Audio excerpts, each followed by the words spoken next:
All right. Hello again, adventurers, and welcome to another exciting episode of The Legend of the Three Kingdoms. Yes, this is one of my homebrew D&D campaigns set in my weird, messed up homebrew D&D campaign setting, and the people below me, we're all having a very good time talking about stuff that will send us to hell. All right, so Wild with his Wii stuff is that was you that time. announcer I normally get the blame. I'm not taking the rap for this one. announcements. First things first. I think like yesterday or the day before, recently, Ironheart, which I have. It looked like this. This is Ironheart Remembrance, which is the second book, but it's a solo TTRPG that is basically about you and your robot mech suit buddy traveling the universe, becoming closer friends, and solving people's problems. It's a really cute sci-fi solo RPG. Well, it was so popular they decided, well, why don't we make it... Thanks, DJ. Why don't we make it into like a traditional RPG? So right now, there's currently can't remember if it's a Kickstarter or backer kit. I confused the two. Backer kit. Backer kit. Thank you. There's a backer kit for Ironheart Multiplayer, which is basically just the normal TTRPG version of it. But it's an adorable little game. I intend on eventually doing a solo RPG series on my YouTube channel. It's youtube.com/DrainerJody. And Ironheart will probably be the first or second one that I do. It depends on how long it takes Fabula Ultima to get their solo mode out from their Kickstarter last year.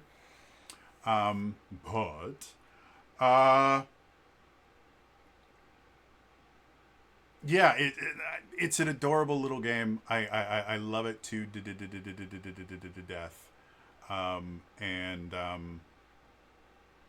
Yeah, so there. If you want to be a part of that, definitely go and do it. As far as other stuff that's going on right now in the TTRPG world, Critical Role just had their first, I think, is the Schemers table, right?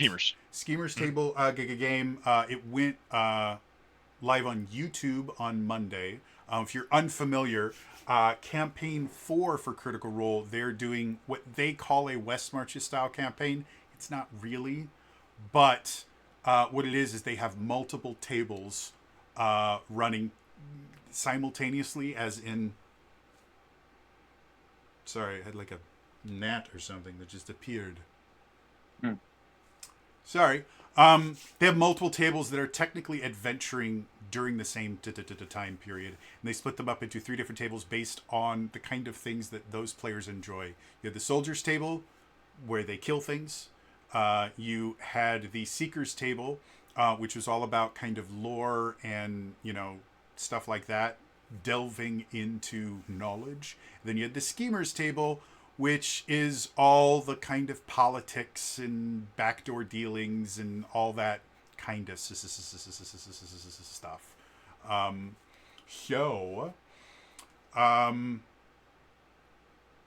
It's also interesting to see them because they had to, like, after 2 tables, they have to like rewind the clock, and now they're playing it from the point of what they're doing. Yep. So they actually had to do a rewind.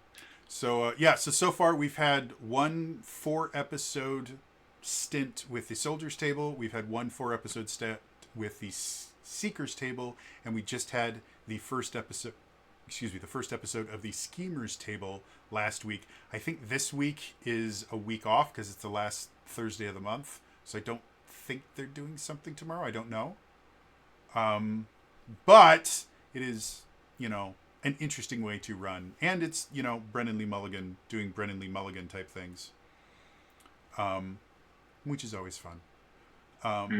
So yeah, if you're into Critical Role,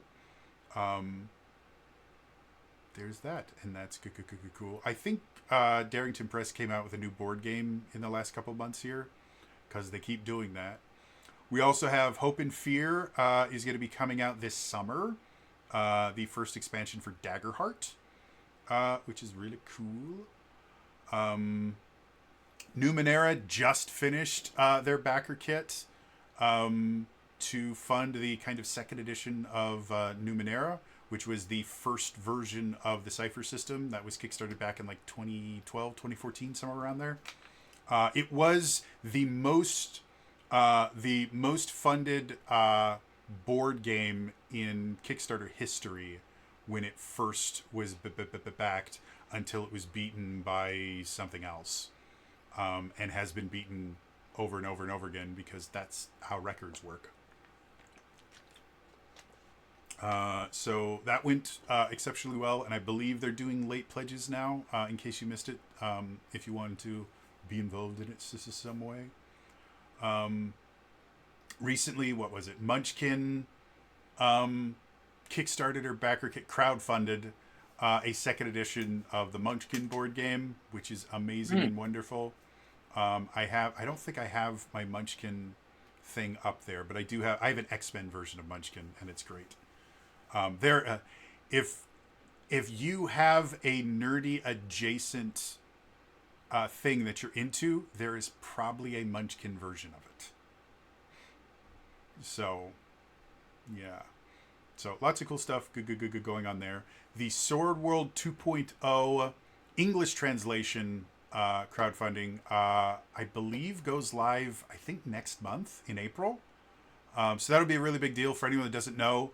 Sword World is a Japanese TTRPG that kind of replaced or supplemented kind of Dungeons and Dragons in Japan. When D&D was first sent over there in the 80s, it was not particularly popular. And so this magazine wanted to get more people interested in it. So they got a bunch of science fiction writers together to play a D&D game, and they wrote down what happened in their D&D game, and they published that in this magazine. They called it a replay. And that eventually turned into a light novel series that eventually turned into a manga and an anime called The Record of Lotus War, which I just rewatched it recently. It still holds up. It's great. It is 80s anime, so if you're watching the dub, as I did, be prepared for 80s voice acting. But story's good. The animation is incredible. But after playing D&D for effectively what was their first season, they started feeling limited by what original D&D gave them to work with. They were still using basically the basic version of D&D, where like dwarf and elf were character classes, not races. And so they went, you know what? Why don't we make our own thing? And they did, and that was Sword World. It's been one of the most popular TTRPGs in Japan for a while. I don't think it's been number one in a really, really long time, if it was ever. But it's generally in like the top 3, top 5. Right now, Call of Cthulhu is still very, very popular.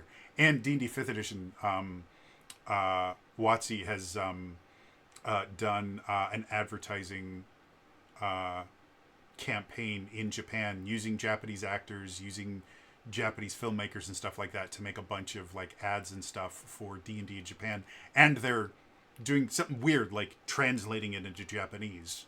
And so D&D 5th edition is seeing a pretty big resurgence in Japan right now.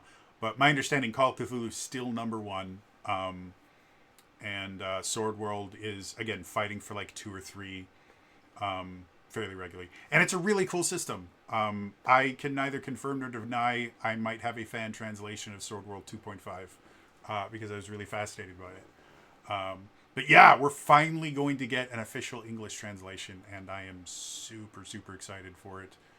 It's got a lot of really interesting ideas behind it, and it does play very, very differently from Dungeons and Dragons, which is the thing that I think is the coolest about it. So yeah. Imp, you're normally the one that knows all this stuff. Didn't drop out just release a trailer for something new that's going to be Dropout exclusive and TTRPG ish? Yeah, they actually had a little opening trailer for, I think it was Perpy, which it then turned out they have which actually is leading to, it's the city that the campaign's going to be playing in on Dropout, and it's the City Council of Darkness. And so what it looks like, I don't know if the trailer comes out and says it, but I think everyone's saying like, oh, Dropout's going to be doing vampire this time. That would be interesting. I Yeah, actually be really interested to watch yeah, Brennan. especially this crew. Have you ever seen Well, them play? I think because I've seen Erica do vampire. I think I've seen Abria do vampire because I think she guested on Oh, one of no, the no, no. by This is nights. Dropout. This is Dropout. This is their regular table. So, Oh, so it's uh, not any of those people? no, Is it going to it's be like going to Vic be and? Siobhan Thompson, Emily Axford, Brian Murphy, Lou Wilson, Zach Ooh. Oyama. Oh, I'm gone. I'm always going to be missing one of them. Oh, I'm Well, always screwing it anyway, up. I to be perfectly honest, I'd be interested to see how Brennan handles being the storyteller because he runs D&D in a very uh, narrative kind of format. So I'd be interested to see how he deals with vampire, which is even more kind of narrative focused. I don't know. It's cool. I think is it Friday or Saturday?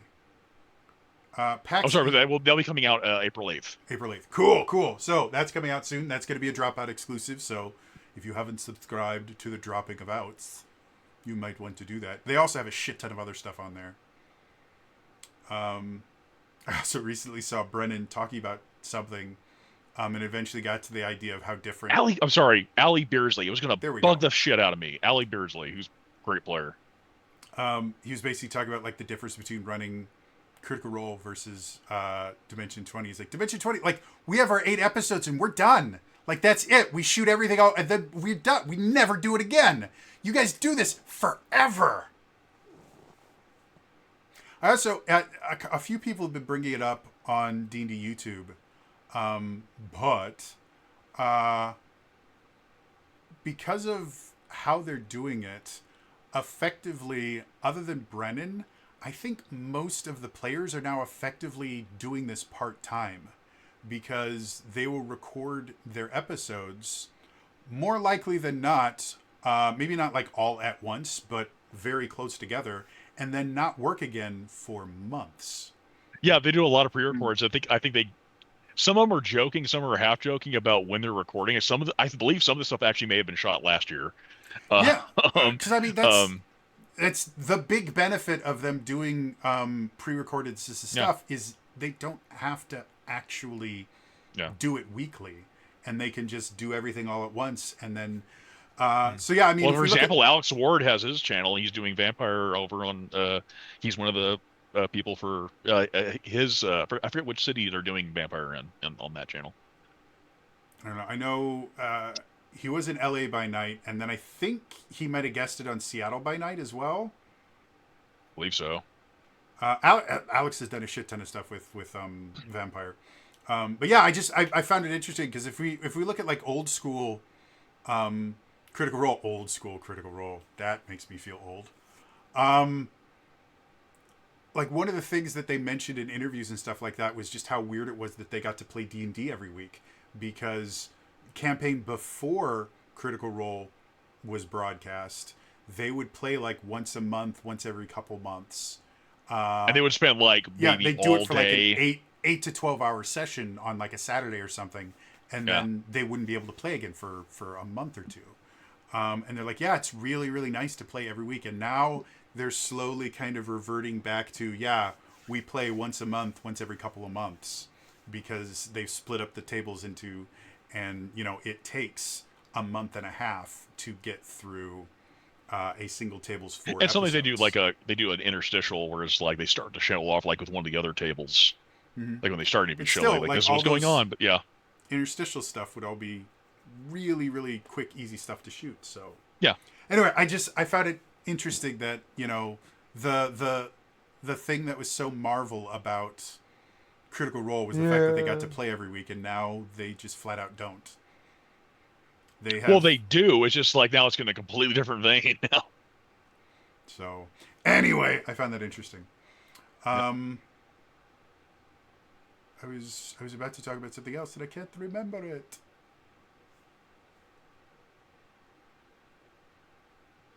Hmm. Any other news that you all can think of? Well, I know it's been blowing up in the gaming circles. Congratulations to Abria Iyengar. Oh yeah, there's gonna be a baby Iyengar. She is Yeah. reproducing, folks. I think her exact words were something along the lines of, this has been difficult because I'm very pregnant. So we're like, and then everybody at the table's like, yay! So Yeah. we have no idea how far along she is or anything like that, but it may mean that the Seekers table either gets a lot more interesting or goes on hiatus for a little bit. Especially since, like, Abria's got a bun in the oven. Brennan and Izzy just had their kid. Was it 2 months ago?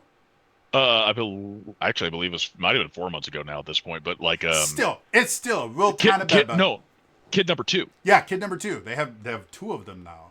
There are two of them. Emma Fife. I don't know if you remember Emma Fife from Hyper RPG days. She's also apparently expecting. Yeah. Oh, and was it Becca? Becca Scott already has a child.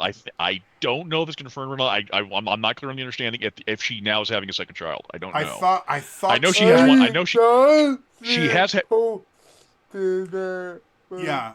I think she posted on the Good Time Society. If we're wrong about this, Becca, we apologize. We adore you. However, I thought I saw a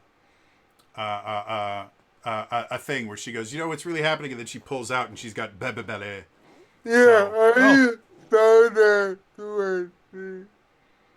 So what we're saying is, despite what Hollywood wants you to think, nerds do have sex. And apparently they've been doing it successfully. So, so yeah, we're just making a bunch of new TTRPG players. They got tired of like casting calls and stuff like that. So like, screw it, we'll do it ourselves. Yeah. Well, but I should also say now, thanks to Laura Bailey, I'm sure they're all hands now at handling someone else Yeah. being pregnant and working too. So I'll take care of it in post, people. To be fair, like Laura being pregnant is slightly different than the Dungeon Master being pregnant. Because I mean, Matt and Marisha haven't had to raise a child; they've had to raise a corgi, but there's slightly different workloads. So we'll see, but yeah, just everybody's having babies, and that's very, very wonderful, and they're all very, very happy about it. So yeah. Think about this. We might actually be old enough to watch their kids stream one day if they decide to do that. I mean, Phoenix, because we've already seen. Well, remember, Sam's had two kids, and they've actually showed up for behind the scenes stuff and ads and stuff. And Ronan. Oh yeah, I mean, speaking of voicing. babies, the limbs, or the limb Ubake limbs. I can't remember which it is. Zach and Malika's baby is like 4 months old now. Yeah. Which is adorable, and I just thought they just posted. I can't remember if it's on Facebook or Instagram or something, but they just posted a little reel of the little baby, and it was adorable. So congratulations to them doing fun, cool stuff. Yeah. Anyway, any non-baby related news? Cool. Well, I was hoping you'd remember what you were talking about. I was literally in the middle of saying something, and you brought up something important, and then it just floopa. It was, I don't know. Have you picked up your copy of The Hearth Witch's Guide to Magic and Murder, Book 1 of the Hemlock Saga, written by USA Today bestselling author Kieran Callaghan? The reason we talk about it is because a sequel has already been announced. we're looking at it coming out in the fall of this year. And the sequel's name is going to be something that Imp says. A Hearthwitch's Guide to Spite and Spellwork. Spite and Spellwork. It's very cool. You can pre-order that. You can also pre-order Critical Role. Critical Role. Oh my God, no. Something involving the 99 and story time. Mighty Nine. Critical Role. Mighty Nine. Stories Untold. It's like it. They literally have it's colon and then dash dash and then it's like 3 separate parts. Like, goddamn.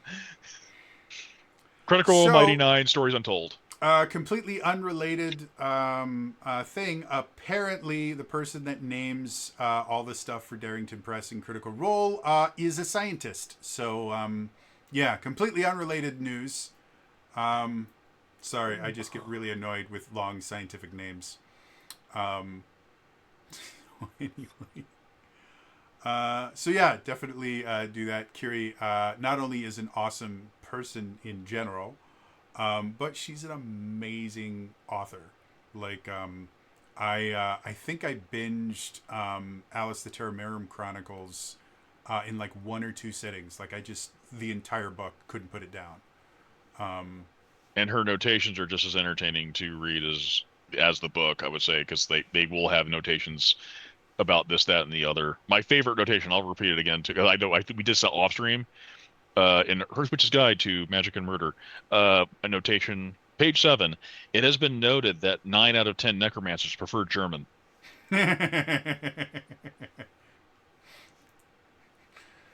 I love Kiri. She's great. She's currently again in the process of getting her second book ready to publish. She's massively busy. So if you were to feel good about yourself, go say nice things to Kiri, because you can also pre-order. Yeah, pre-order too. Say nice things to Kiri as you pre-order. Like, take a picture of your pre-order and then like tweet it at Kiri, or find her. She has a Facebook page. Find her at her Facebook page and go, "Hey, look, Kiri, I ordered your book, and also you're super awesome." Just make sure to leave out your personal information on that pre-order stuff. Yeah. Anyway, so yeah, cool stuff going there. Otherwise, I think it is time for us to return to the legend of the 3 kingdoms.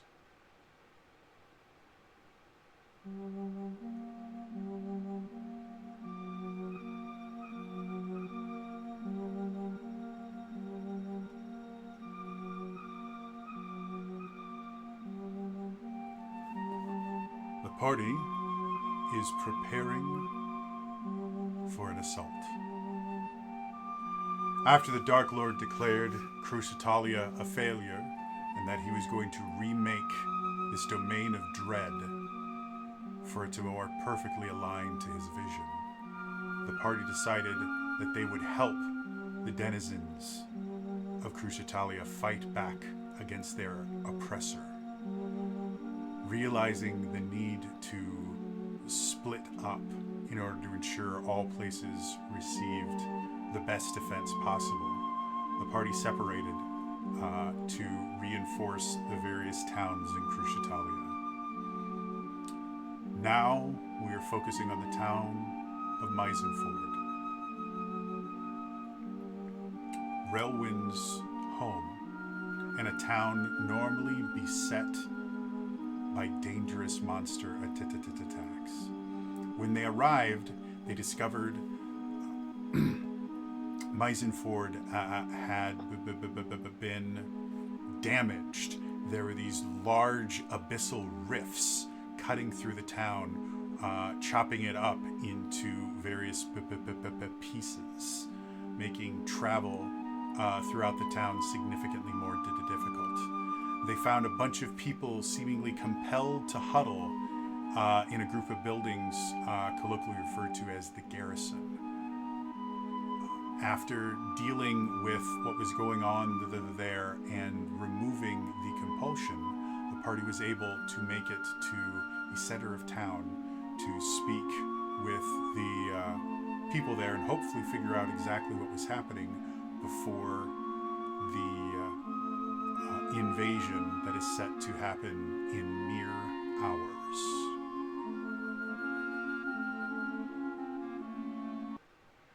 All right, so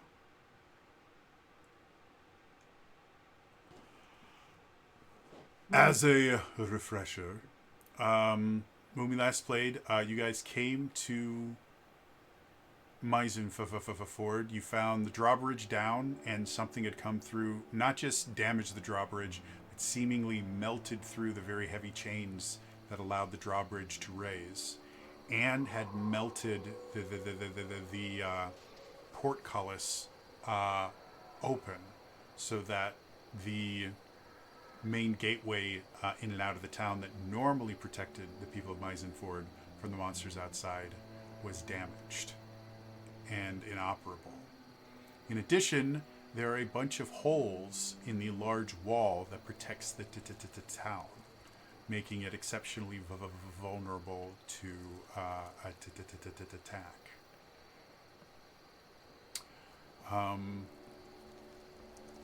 As you went in, you found a familiar face to Relwyn, whom told him about the people fortifying down in a group of buildings referred to as the garrison. And as you got there, you realized something was amiss. People weren't making a lot of sense. They seemed overly obsessed with the idea of barricading themselves inside these buildings. And eventually, Relwyn was able to get rid of this compulsion after realizing the compulsion was somehow connected with these abyssal fissures that had chopped up the town. After dealing with it, you guys convinced the people of Garrison to create a bridge crossing one of the chasms and used zip lines to get across it so you could get to the center of town faster. And yeah, I think we ended right as you guys got to the kind of central tavern place, right? We were heading to the temple, You're heading to the temple. Never mind. I think and we we found ended... out that it was boarded up from the outside. Cool. I'm starting to remember. So when we left, you guys were still outside the temple, though, right? Yes, that's where we left off. Cool. All right. Group, So group we ended up at the temple and it was sealed up from the outside. But the townspeople from the garrison, they're heading to the center. all right. That's where my brain went. So, yeah. So, in front of you, the temple to the Dark Lady is one of two churches in all of Cruciatalia that are not dedicated to the Dark Lord as the supreme deity of Cruciatalia. Compared to the temple or the church in Scornmote, where Liliane, you spent a decent amount of your time when you first got here. The church in Scornmote was much more a place of kind of worship and study into kind of a flawed version of the teachings of the Dark Lady. The temple here in Meisenford is specifically or significantly more kind of utilitarian. It is here to kind of deal with the massive number of injuries that people have to deal with here.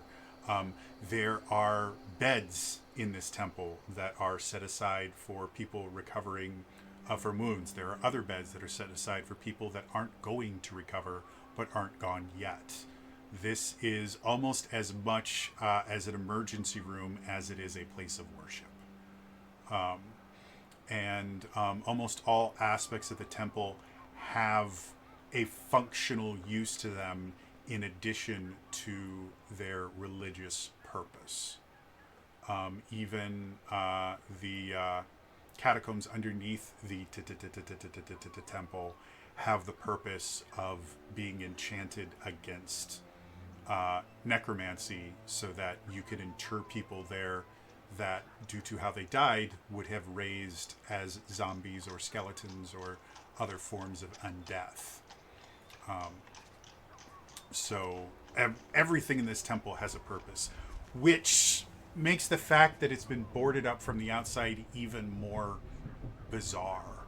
Like, you don't board up your hospital or your Mm. grocery store or anything like that. Like, that's something that's exceptionally useful to. Yeah, but from the outside. Yeah. And uh but I think we can also like what Rowan is inferring is this is the same thing because like when he tried to help them, and the more he tried to help them, and he even enacted Beacon of Hope, they their compulsion turned into, we need to stop hearing this, and they were like literally trying to almost create a self-contained cask of Amontillado for him and try to seal him up Build that wall. around him. Yeah. I swear to you guys, I don't try to get political with this in any way, shape, or form. It just sometimes kind of happens.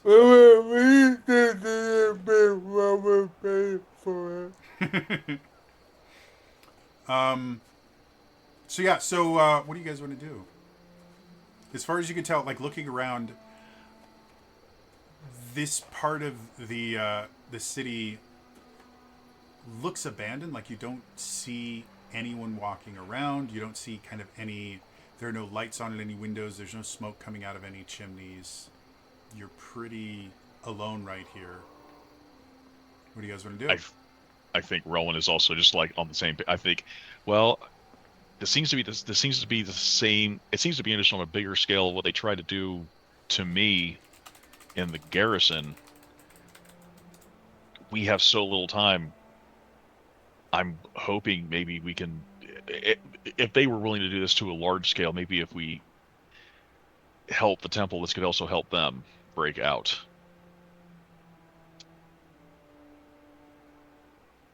Um, you're muted. That sounds like Kevin's like, so sorry, I was Oh fuck! Mute yourself. I You're can Kevin. I Fuck. can speak. Never mind, Kevin. Mute. That sounds like a righteous idea. We should uh, uh we need to spread the word. The Were Slayers are here for you.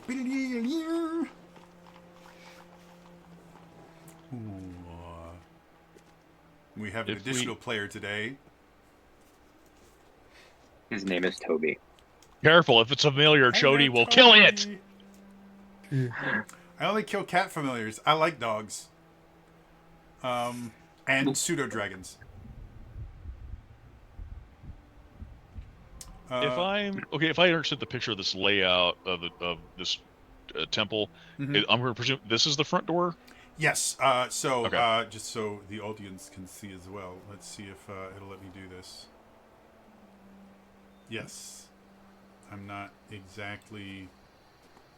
Here, let's see if I can't get this fixed in a way that I like it. And we can shrink you down. Go there. Finally got it to work.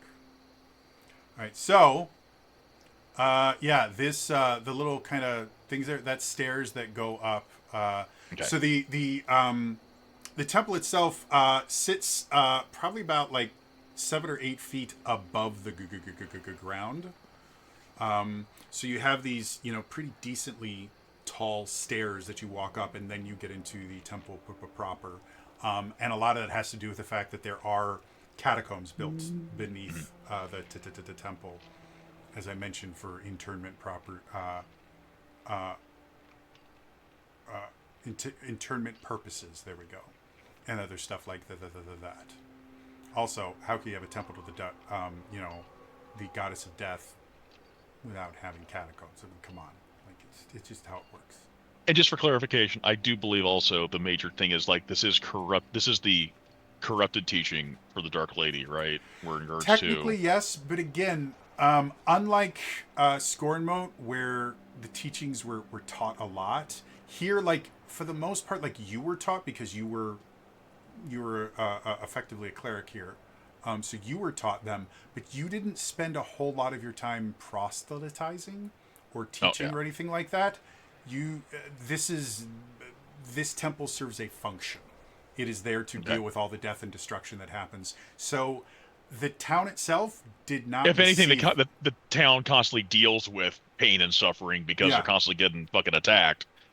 So yeah, the town is. It wasn't like Scordmote where the teaching of the Dark Lady were spread throughout the city. Here, there were a few people that know the kind of more core teachings. Most people are just aware it's the goddess of death, and she is somehow subservient to the Dark Lord, and that's really all they know.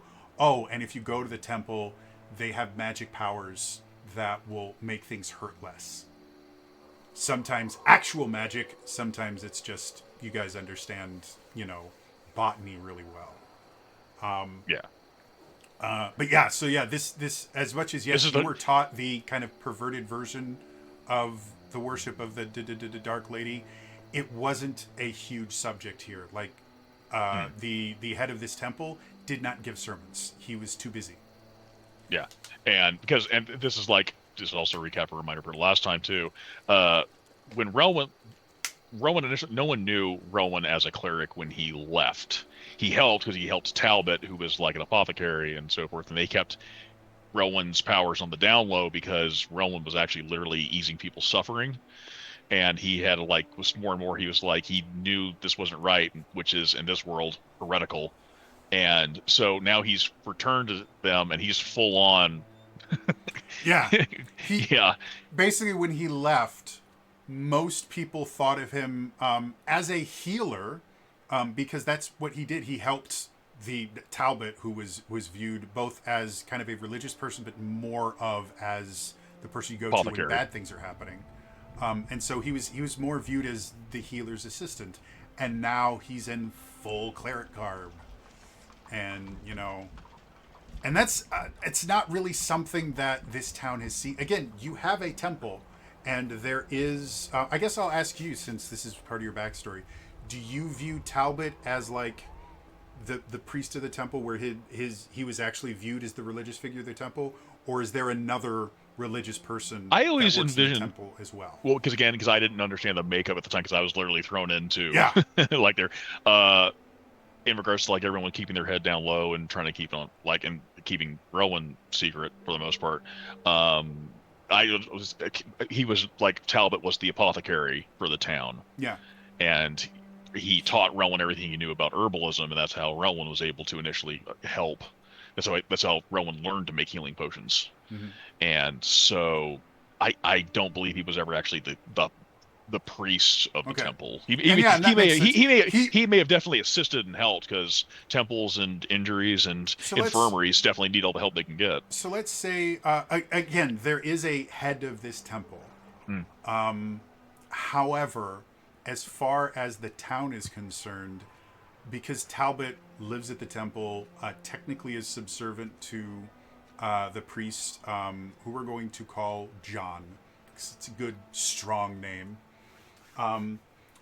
So he's generally just kind of referred to as Father John, or Father just in general.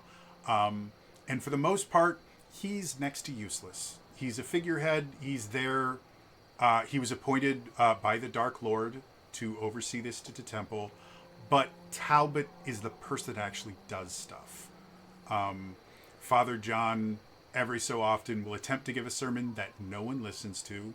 I would say he probably interacted with you and started you down the path of knowledge of the Dark Lady. He might even have been one of the motivators for you. I'll let you decide on that. One of the motivators for why you started to disbelieve, because he is very much. Let's switch back here real quick. He is very much hypocritical. He very much, again, he's a figurehead that uses the religion to keep himself in a kind of nice position. The temple is one of the safest places in the city. He's never had to deal with a monster. He's never had to deal with any hardship. He's in a very kind of privileged position. And so I'll let you decide if that was one of the motivating factors that got you to really look into this, the worship of the Dark Lady. But I think it was more along the lines he was just like what he was feeling internally was completely antithetical to what he's always been taught. and also like, hey, she's not about pain and suffering, and the acts literally that Rowan has done has been about. I mean, his first act actually wasn't healing; it was kind of helping someone transition to death without pain and suffering. If, by the way, if this guy is a complete fucking incompetent, then because I have been reintroduced to the series, The Thick of It, Hmm. I'm now envisioning this guy as the season one guy, Hugh Abbott, who was just a completely incompetent, I wouldn't say like, I wouldn't paint him as incompetent as much as indifferent.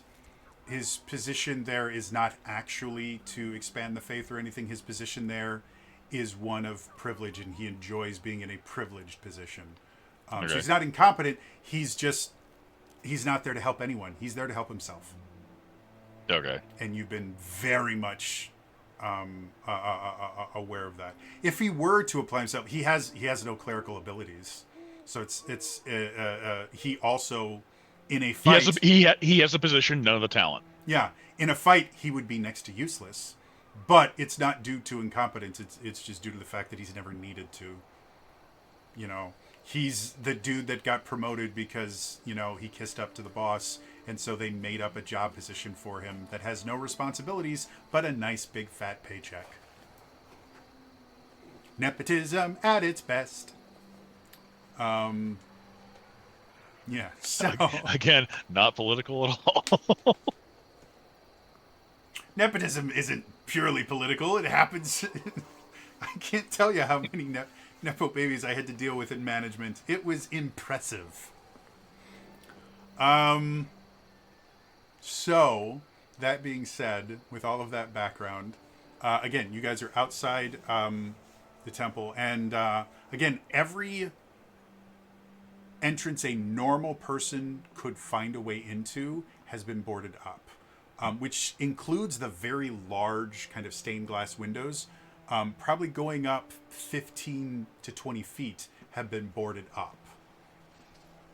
Oh, and sorry. So, and the other reason why we're here is because when another person, uh, which has now been introduced to Realm's backstory, a lady named Sersha, when she looked to the temple, it kind of helped her break free, Mm-hmm. in a way. But she also felt like someone's presence, uh, helping her do that. According to her, she felt someone guide her out of her compulsion as well. So I think Roman's going to be like, well, they try to they try to keep me from talking, so they clearly don't want this. And I think if we can, let's try and get in there, and we're kind of on the clock.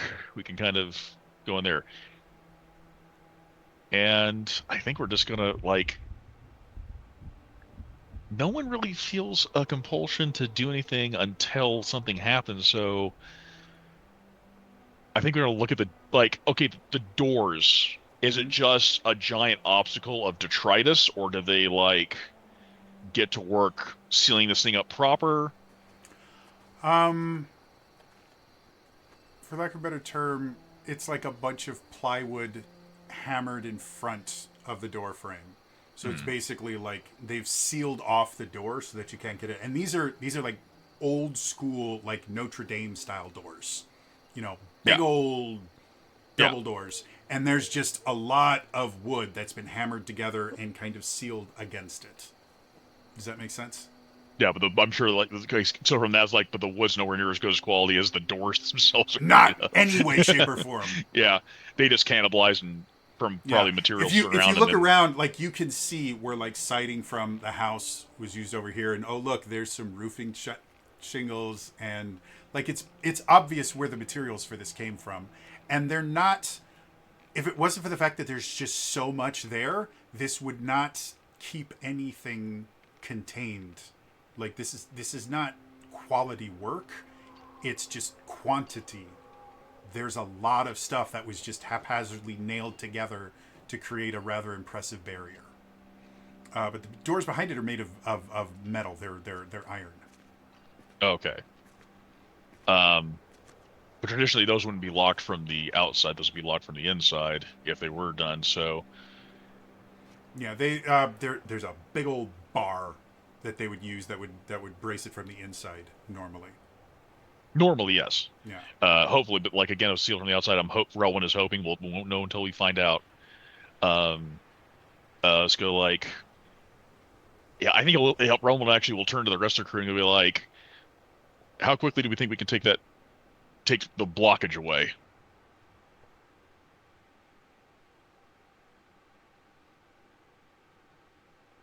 I think 10 minutes.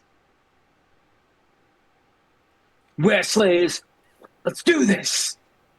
And the Were Slayers will begin attacking the barriers. Okay. So you watch as the Wereslayers take out their blessed weapons and start hacking at the various bits of wood and stuff like that. And again, this is not high quality stuff. They are doing damage to it. And if you leave them to their devices, they will probably carve their way into it eventually. But that's effectively what they're doing is they're carving a hole in the wood. Anyone else want to do anything? Do I have the feeling like if they would be more effective if they just like if they just maybe tried ripping it apart or Yeah. Dismantling it would be a significantly more permanent solution to this. As far as would it be faster? Depend. Like they're making pretty good time, but they're going to make effectively what it looks like they're doing is they're going to make like 5 Wereslayer shaped holes in this wall.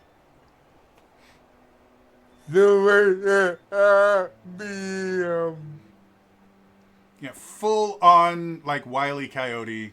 Yeah. like just we need to take the door, we need to take the obstruction down, not create little passages. Let's try to like Rowan will do his best to like try and direct.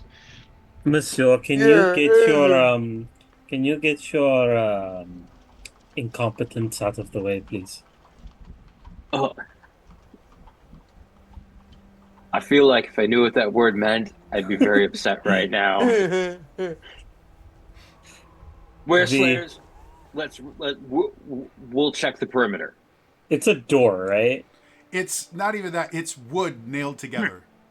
Okay. Then your warlock is just going to be firing 4 Eldritch Blasts constantly until it's down. So, Man. I feel we just did a lateral shift on. So why don't you go ahead and roll me an attack roll? This will affect how long it takes for you to do this. 17 on the die, plus Okay. whatever. Yeah. Plus Warlock. Okay. So you watch as one of the Vampire Lords kind of moves forward. Let's have some fun here. What, Chris, what do you imagine, what pact do you believe this Warlock would have? Like, what creature did it form a pact with? That's a good question. I've been looking over different spells because I don't know their personalities all that well, Mm-hmm. right? Well, we're basically going to write the personality for this one right now. So Also, this is a vampire warlock. Yeah. So they're to give you some background. They are the head of their household. They're on the Blood Council, and their family has been studying warlock magic and warlock pacts for centuries. That's what they do. Undead. Undead, cool. Yeah. All right, and if you had sense. to imagine what kind of undead creature they made a pact with, what are you thinking? Like Dracolich? I mean, they are a vampire, so maybe like a really ancient family member is. Yeah, their that's what I pact. was thinking. Like Okay. the elder. All right, so there's an elder vampire that became powerful enough that kind of ascended to almost a pseudo godhood, a demigodship that now grants the spells for everyone. And your particular vampire that you are controlling right now is a master of this. And so you watch them kind of move forward. They raise their hand, and you guys watch as the air kind of freezes in place. Despite the permanent overcast sky, you watch as a single moonbeam comes out of the sky and kind of illuminates the vampire as you see a ghostly vampiric form start to raise from their body. And as they focus, they open their eyes and thrust their hands forward, and this barrage of eldritch blasts just starts completely obliterating every thing. You watch as splinters and shingles start flying in every which direction. Rowan, do you use a shield? I can't remember. Okay. Yeah, I was about to say Rowan. Rowan has to bring up his shield to kind of to detect themselves. The Were Slayers. He's so used to Vala at this point to be like, nope. The Were Slayers just hear this cacophony of cracking and impacts that causes them all to come back, weapons raised, only to get just pummeled in sawdust and shingles. And in about 5 minutes, what used to be a barrier is now completely demolished. However, the front kind of entryway dais that you get on in order to get into the temple is now covered in debris and sawdust. Oh, the wizard is just constantly waving his finger as prestidigitation is keeping him clean. Also, he's an evocation wizard, so I also feel like just I really enjoy fire the idea. will get rid of it too. I really enjoy the idea of every time something gets on the wizard, he's just boom, boom, and he gives no shits about anybody else, or he's just like boom, boom, boom. When everything's done, he creates a little path on the ground with a combination of fire bolts and gust of wind, so that he can walk through, and just leaves everything else there.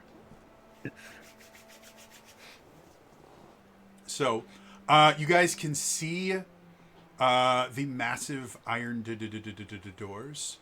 Rowan, having been here many times before, this is probably one of the few, like, you've probably seen these doors closed maybe once before. This place is so often used that it's very, very rare for them to I be was also closed. going to ask, Sure. because I actually know, like, fun fact about like a lot of large temple doors are like they have these massive doors, but then they actually also will have a smaller, normal sized door in them. Do they have that, or is it just the Absolutely. massive doors? Yeah, they have the more human sized door, and the whole door itself has kind of like a patina to it because weather and everything like that. But as you get closer to it, something starts feeling very wrong, and you get this feeling that you have never in your life had in this temple. One of the things that was, again, one of the catalysts for you to start your own study was the fact that when you were in this temple, everyone else talked about the suffering and the death, and you always could feel this kind of healing presence and calming presence in it. And the closer you get to this door, the more worried you feel. You start feeling like your heart start to rush a little bit. Your breathing starts to shallow. You start feeling like hyper aware of everything that's going on around you. And none of this is normal when you're here. This should feel like coming home, and right now it feels like you're walking into a trap. I'm also wondering, is this part of the maybe because it's like it makes sense to Rowan that this may be part of the compulsion why people were boarding this place up. Roll me. I'll let you choose religion or arcana. Well, actually, I was wondering before that if it would help me or not in religion or arcana. I was going to use Eyes of the Grave to see if that gave me any additional insight. It will tell you something different, because Eyes of the Grave allows you to basically see undead stuff, right? Or am I thinking of something else? I will put on because it's a feature for Grave Clerics.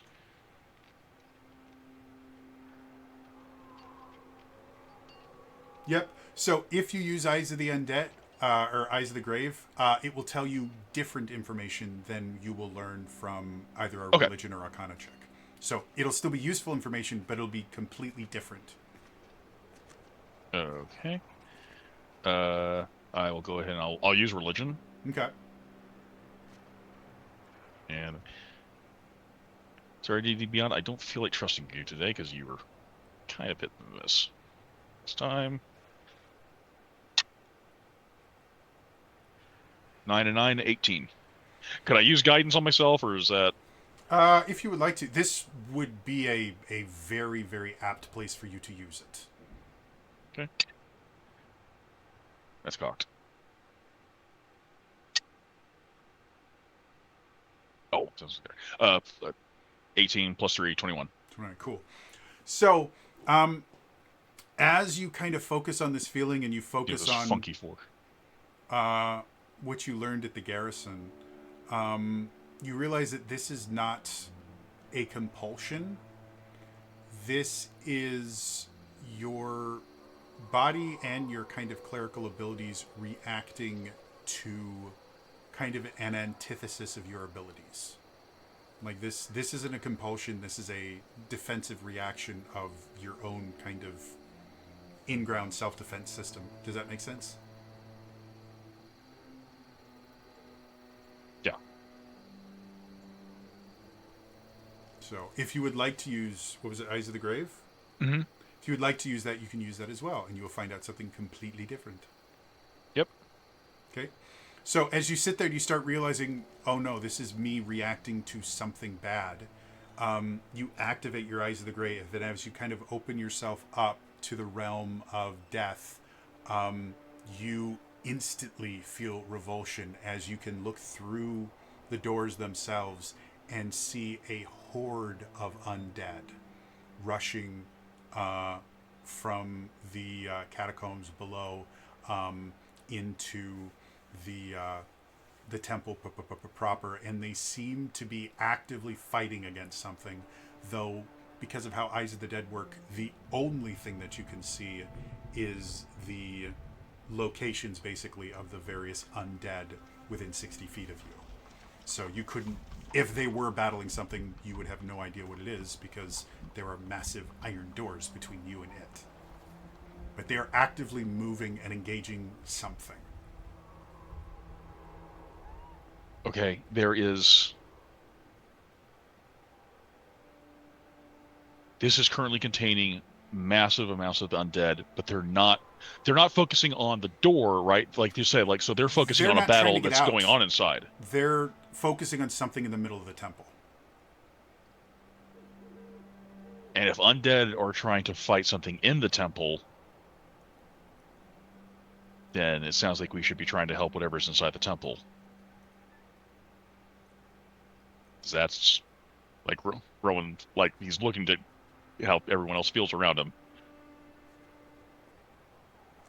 I would imagine the Wereslayers are ready to go. Yeah. Right, this is what we train for, guys. Wereslayers re-ready their weapons. Are we going to have to ask permission to go in there? Oh, no, you see, temples are a place where people can normally go in for free, so our curse does not bar us. Right, thank you, brother. I really like the idea of the two vampire lords just kind of standing out. Anytime you would like to allow us in, we will happily come help you. Oh, the bat says welcome. That counts. Kevin will be like, he will step over the threshold and be like, I formally invite you into this house of worship to worship. Thank you, Kevin. And they both just take a step forward. So, the question is, how are you guys getting through the door? Again, Well, big first old... off, I think Go ahead. there is the feeling that's going on here, but like I think first thing first, Jody, we're gonna do that. There is the right way. I swear to God, does it say push or pull plate on the fucking door? There's no push or pull. However, the way that the doors are set up, you know they open inward. Okay. They're actually both pocket doors. They just kind of slide into the wall. Yeah. So first off, Rowan actually will do the obvious thing and like test the door to see if it's actually barred shut. Okay. As your hand touches the door, you feel this kind of feeling of electricity kind of flow up your arm. The hairs on the back of your neck stand on an end. And as you attempt to push it, you feel no give whatsoever. Which might mean it's barred, but when it's barred, it's not electrified.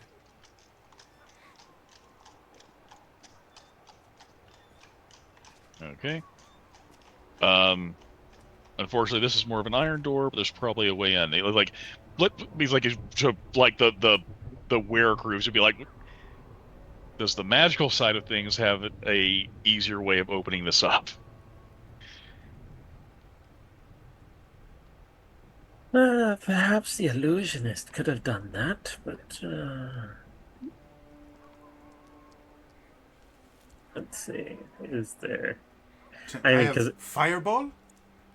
yeah, Bigger fireball? I don't know if the And unlock spell I would guess I apply should here. ask, I don't know what they know. were you trying to open the big doors or the small door? I figured I was trying the small door. Oh, the small door does open outside, and as you kind of try it, it's not locked, but it somehow held closed in some way, shape, or form. Okay. Still have that same kind of electric feeling as you touch it. Yeah. well then, is the either door here airtight? I don't. It's never been hermetically type sealed. Real quick, just so we can be clear, I get how can I put this? I get an anti feeling when I touch this door. How does it feel when one of you touches it, being undead? They kind of look at each other. I'm literally gonna roll a dice because they flip a coin. The warlock comes to touch it. Okay. Roll me an Arcana check. Add 7 to it. 26. 26. Okay. As the warlock gets closer, especially with their Pact of the Undead, as you touch the door, you instantly recognize desecrated land. I can't remember. I think the spell is called Desecrate. Or maybe it's Consecrate and it's just the other. But there's a spell that you can effectively desecrate an area. Yeah. And that's 100% what has been done here. Despite the fact that warlocks can't desecrate, it's a cleric thing. Being an undead pact, you recognize a desecrated place when you feel it. It's hollow, but you Thank you. There we go. You unhollow. Yeah. Um. Oh, someone has used hollow here, but to desecrate. That would make sense considering the amount of undead I'm feeling on the other side. Word of warning: if we can manage to get through this, I'm hoping one of you might be able to magically open this, and then once that door is open, we have to go in because I don't want this getting outside. Even though I'm sure they seem to be focused on whatever's in the center here. If I have to turn undead, maybe don't be next to me. I'll try to give the warning before I do that. Don't worry, but if it's not hermetically sealed, I can just. And he turns into mist. Okay. So you guys watch as he and kind of makes his way through.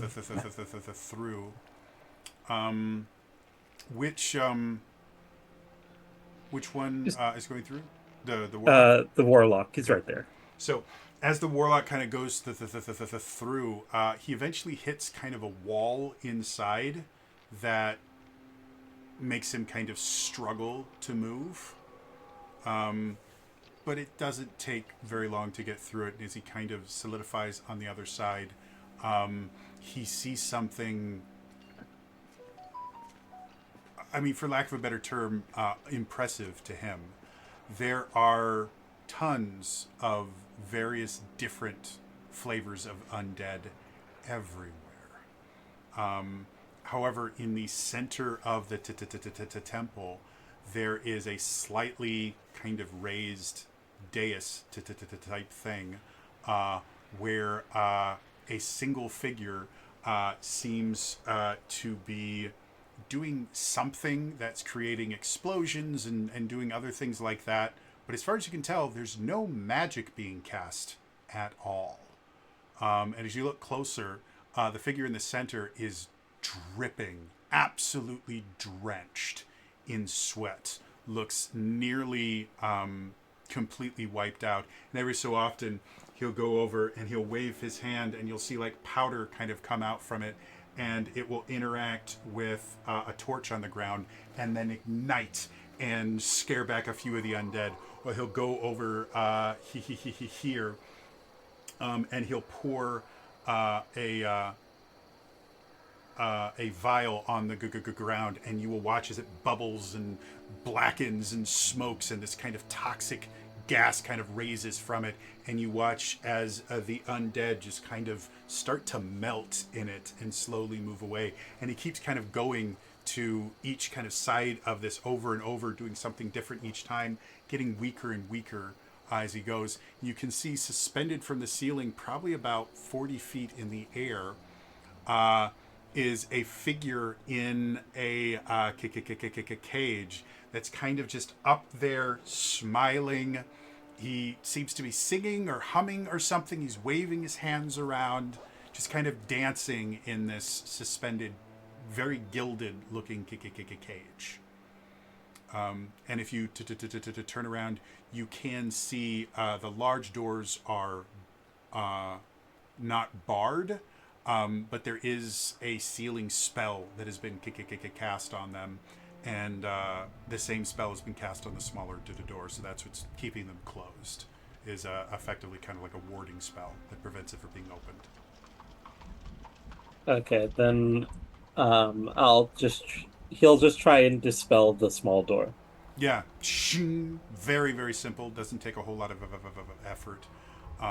As soon as you do, however, you hear what sounds like large ringing bells, and the figure that is in the cage turns towards you and go, "Do I have more guests? Lovely! Pretties! More toys! More games! Go! Play! Have fun! Go, go, go, go, go, go, go!" And suddenly a large portion of the undead slowly start turning in your direction. I see that, and it's just like, I opened the door, now in the name of my ancestor, I carve a path. And Form of Dread and a blade appears in his hand, because it's just going to be attacked with a blade warlock. Okay. Excuse me.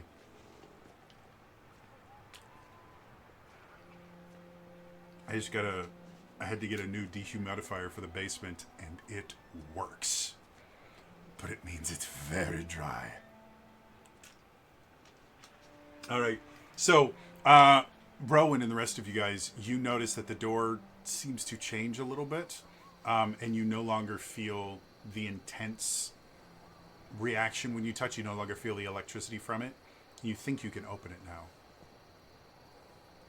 Oh, so that antithesis I felt is gone. The antithesis is still there, but the raw electricity when you touched it is no longer there.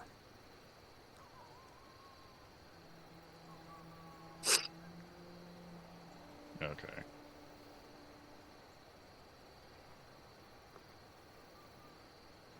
Okay, so I'm gonna imagine like, okay, so if you give them the hindsight to go in, like I think we're like, okay, we're doing this, go. Like, and Rowan just like will just open the door, like if the door can be pushed in, and he'll just Yeah, it opens outward, but yeah, so it... because he know like his great eyes of the grave, he knows what's waiting for him on the other side, so he's just.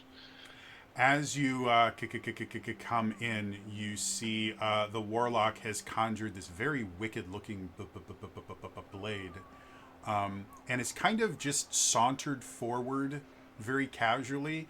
And as the first undead gets near him, it's just a foom, foom, foom, foom. And he's just kind of very casually, he kind of turns back and starts kind of conversing with the evoker. Foom, foom, foom. The evoker gets covered in a little bit of viscera, prestidigitations it away, continues the conversation. You, however, as you come in, again, you see hordes of undead, which the act of kind of desecrating the Temple of the Dark Lady instantly enrages you because of just the perversion of not only having them here, but you can tell, like, you recognize a few faces on some of these zombies here. They have animated the dead from the catacombs below. So the people that were put there and blessed specifically by the Dark Lady to not be raised, they somehow got around that and have raised these in defiance of the Dark Lady's wishes. And then you can see in the middle is Talbot, and he looks nearly dead.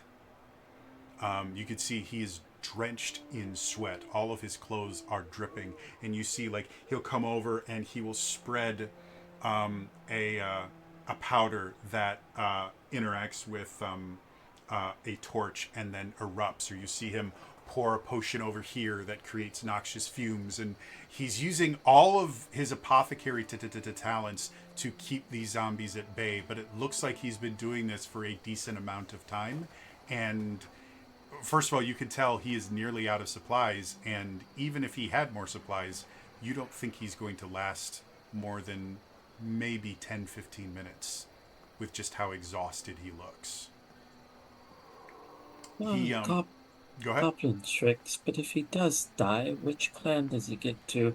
I don't know, but he is impressive, lasting this long as a normal man. We'll see.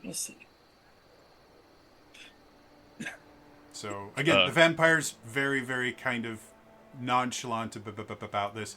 Eventually, enough of the undead are coming that the evoker is starting to firebolt and other things like that to keep themselves safe, but... Are the undead looking like they're trying to attack the man or trying to get to the person in the cage? They look fixated on Talbot. And as you look up, you can see Father John, and he looks exhilarated. He looks ecstatic. Oh, Father John's the one in the cage? Yuppers. That man was never competent enough to wield magic. He's... You see him up there, and he's just, like, directing an orchestra, and he sees... Relwyn! Lovely! The bastard child of the bitch of death! Finally here! Now we can sacrifice you and complete the blessing of this temple to the true power in the world! The Dark Lord. Come, sacrifice yourself! Yes. So, seeing, like, I'm imagining he's very far away, and Kevin having heard somebody say something bad about Relwyn will be like, "Hey, that's my friend," and he's gonna take a dagger and throw it at him. And I'm just imagining it not even, like, making it all the way. He, like, and then like, and it lands, and it kind of sticks in the arm of a zombie, like 40 feet away. And the zombie just like, and now the zombie has a weapon and is coming towards you.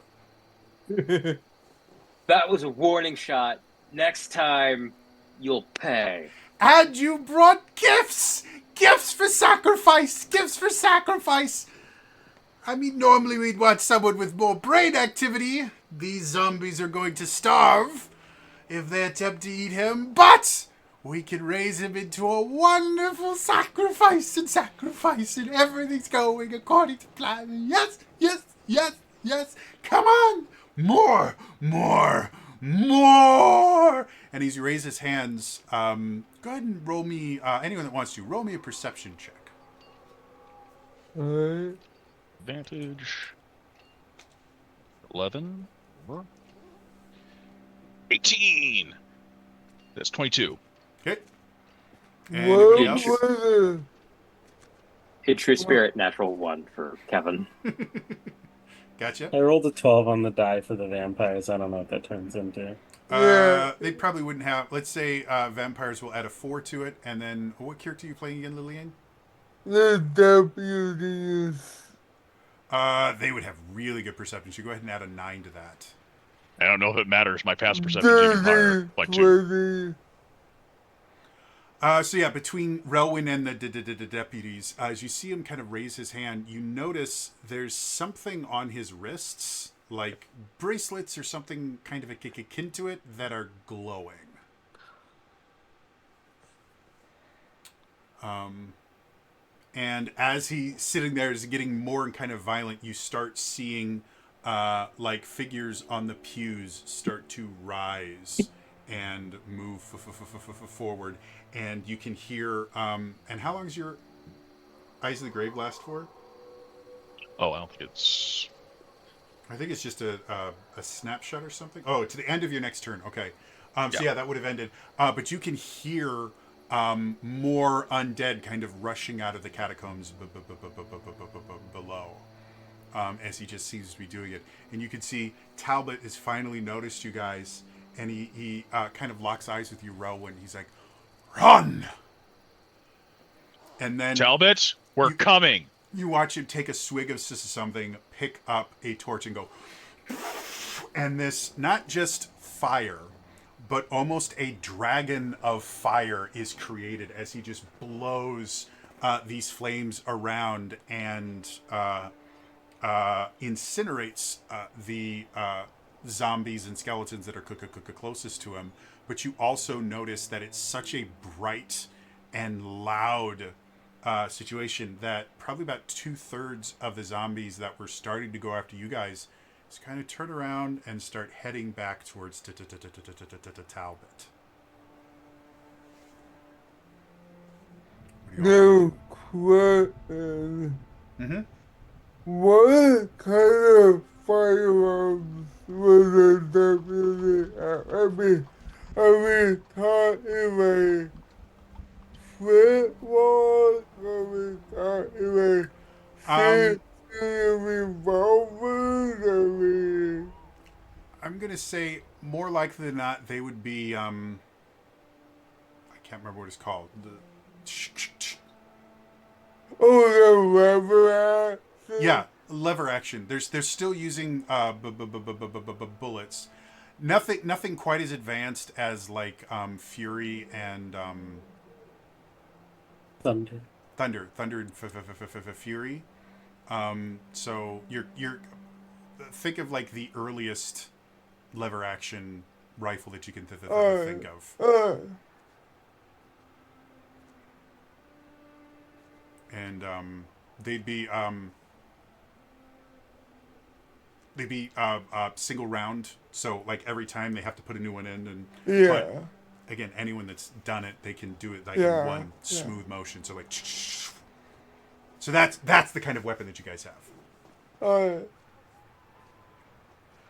Can any of you get me to him quickly?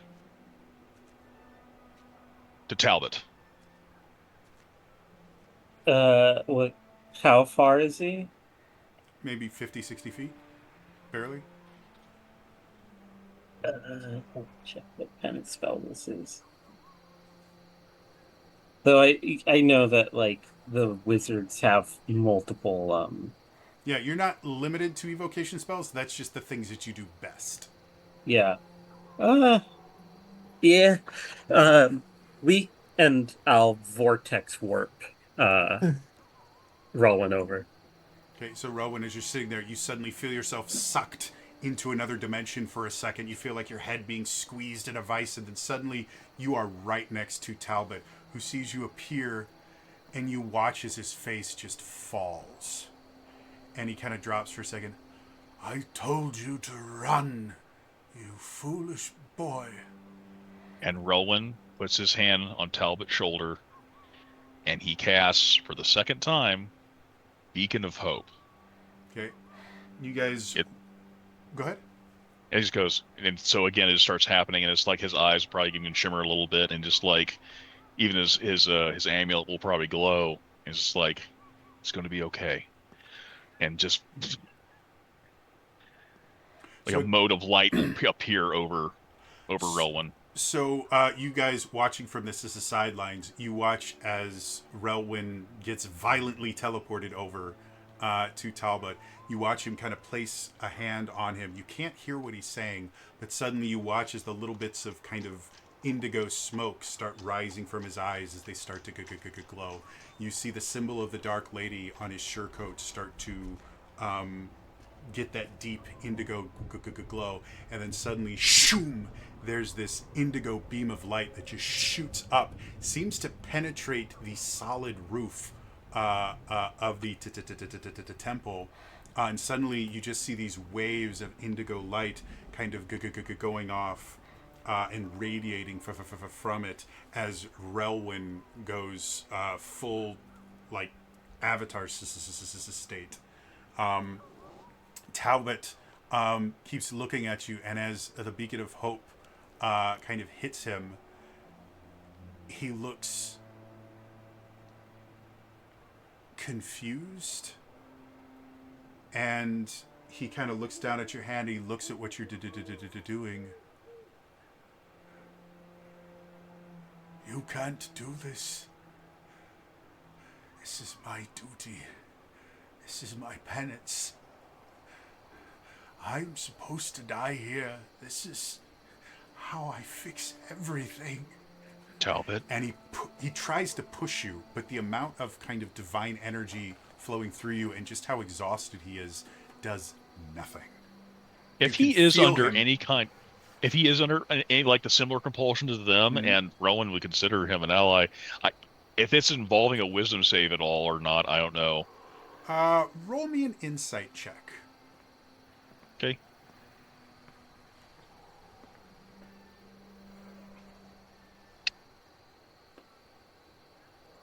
Luckily, I'm very good. 22. Okay.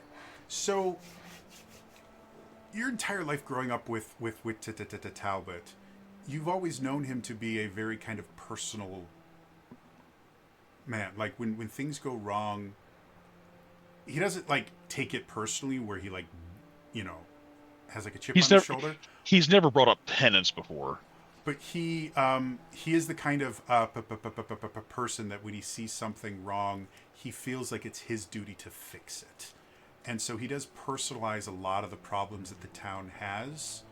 And it's one of the reasons that he became such a skilled alchemist and botanist, was because he felt that it was his duty to save and heal this town. But it also comes with guilt. It also comes with a lot of responsibility that weighs on him. And as you look at him, you just see a man that has been completely overcome with his feelings of responsibility and failure to live up to his own expectations. So you don't feel like this is a compulsion, or not an outward compulsion. This is him having made a decision based on facts that you don't know, that somehow this is his fault and he needs to fix it. But this is not a magical compulsion. This is Oh, okay. his own. This is his own belief somehow, which again doesn't make a whole lot of sense to you, but that's what you're seeing here. Okay. So as he tries to push you and nothing happens, you suddenly see a zombie getting close, and he kind of sees it in your eyes. He turns around and pulls out a dagger coated in something that you can't tell what it is, and rushes the zombie and slashes at it. And he actually gets 2 or 3 slashes on it. Anywhere he slashes, the skin peels back as if it's been burnt, and the zombie like screams and starts kind of moving away again. And he starts like really going to town and like rushing into the horde of zombies that are down there, just swinging wildly. What would you like to do? He just goes. He's going to go like there, and I think he's enough for range. Let me just, because I don't want to do the wrong thing.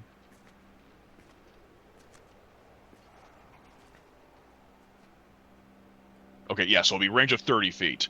Rowan will most definitely use one of his. He's actually going to.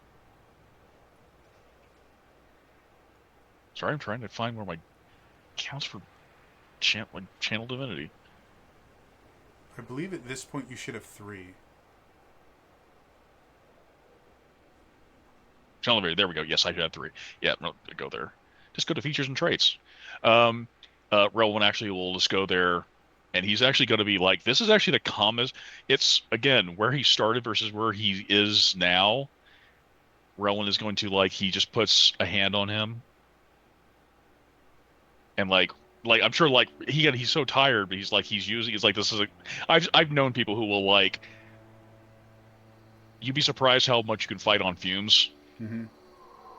and he's just gonna be like Talbot pulls him back, and it's like I'm sure he thinks like Rowan's lost it. He's actually like letting the undead approach, and he goes, I think it's time someone helped you, and just and we'll just like and will use one of his channel divinities to turn undead. And at this point, Which is going to be real interesting if anything I think has happened to Father John. um, what is the CR level that you just disintegrate at this point? Oh God. At this level, I believe it should be like CR 2 or 3 at this point. destroy undead at I'm level 18. Actually, level 18 destroys undead of CR 4 or lower. Okay, so yeah. So as you sit there, the beacon of hope is radiating from the position you were in before. Talbot looks at you, and as you try to kind of pull him away, he's fighting tooth and claw against you. No, this is my job. It's my job, boy. Go back. And it's time for someone to help you out in just very calm, and you just place a hand and you kind of very casually pull him back towards you, and you place your other hand on your surcoat, and suddenly there's this wave of indigo light that goes, and you watch as the undead, all undead in a 30-foot radius from you, just and they disintegrate into dust that instantly just kind of vanishes. Full on Thanos moment. Does Father John get fucked up into this at all? No, he seems completely oblivious to it. Okay. Too much over, but depending on I will what took say, him over. while this is going on, the rest of you have a little horde of zombies that are all coming towards you. What do you all want to do?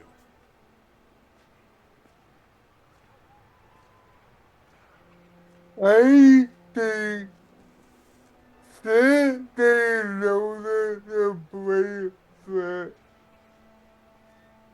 on Father John. One of the deputies was trying to snake the bracelet with everyone would be really difficult, but Sure, go ahead and make me an attack roll with disadvantage. Let's add 7 to it. alright. So that go from a 24 down to a 10. Okay, so they fire, and as they're attempting to fire, a zombie gets a little bit too close, and they have to kind of dodge out of the way, and the shot goes wide. At this point, the zombies are too close for you to be able to get a decent shot off at the cage until you deal with them. The rest of you, what would you like to do?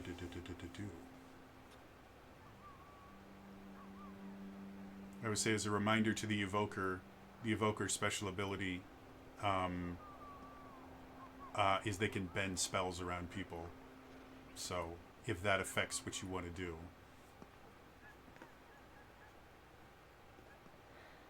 Though the problem is that Kevin and crew and the deputies are a lot of people. Well, Could be fewer. I was about to say, do we need all of the Wereslayers? Well, maybe this will help. Are there? I'm assuming in this old cathedral there are some like chandeliers, like candlelit chandeliers, Of course there are. and those are VR probably approved. like suspended by some type of cable system that is probably tied onto a wall. So if Kevin and the Wereslayers were to grab onto that and then cut that, they would get flung up and could then kind of fall over by um, Relwyn and his friend, so they can help defend that area. So just to clarify, the ceilings in here are about 50 foot high. Okay. So if you do this, you will be flung probably 40 feet into the air before falling back to the ground. I'm not saying this to deter you. I'm just giving you all the information that the Wereslayers probably would have ignored. Yes. I would also like to Roland's gonna be so pissed if he has to heal you. Stupid shit. I'm also calling in the better to be lucky than talented Okay? All right. We're getting started early. to have them maybe like as they go up and as they misjudge their jump and how poorly this is, there will be some convenient zombies for them to land on. Sure. So, while the two vampires are just kind of politely discussing, in this specific experience, I think I might want to maybe use more ice spells on them, slows them down, and then maybe you can act them to pieces with that. Well, that is a very good idea, but also, if you were to just enchant my blade with fire, then I could burn them as I act through them. That might be... And they're having this delightful little conversation. The deputies are kind of getting into firing lines to kind of maximize their defensive potential.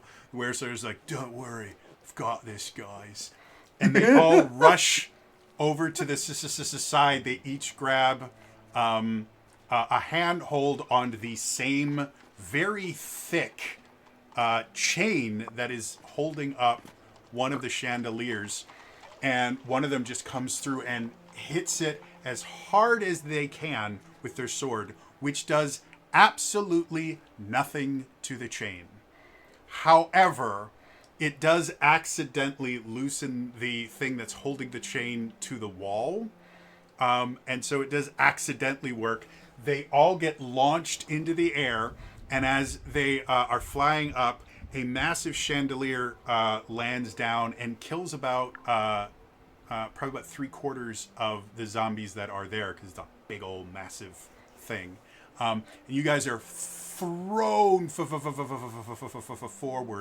and you're going to the area where Talbot and Talbot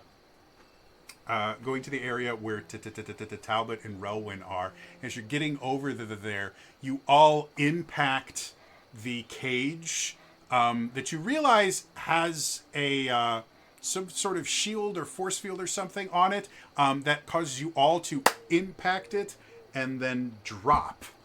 And as you are yeah, you guys just like when you throw those little slime guys against the wall and they're like you kind of like and you guys fall all the way and land in the pews that happened to be reinforced with the bodies of undead that haven't been completely decimated just yet. And so it kind of gives you a spring to your step. You just kind of all sit there in the pews looking like you're ready for a sermon. And then the wave of indigo goes, gets rid of the supportive bodies and the pews collapse. Oh, my coccyx! Right, exactly as planned. And then they will start moving towards Talbot and Relwyn to give them a line of defense. He just cleared 30 feet. So if there is more, I'm just like Rowan's gonna be like, Rowan will probably say like he's gonna like just slightly. He's gonna go. There's more undead coming from the catacombs. Right, and where are the catacombs? They're coming to us. Right, okay. And they'll all like assume a defensive perimeter. And he just Ye- goes, but he will be pointing out it's just like points and goes, but I wouldn't mind if you started dealing with that asshole. Okay. One of, Um, one of the Wereslayers nicks the inside of their hand, like they've seen Liliang do quite a few times. However, they don't have that ability, so they basically just bleed on their sword and like, ugh.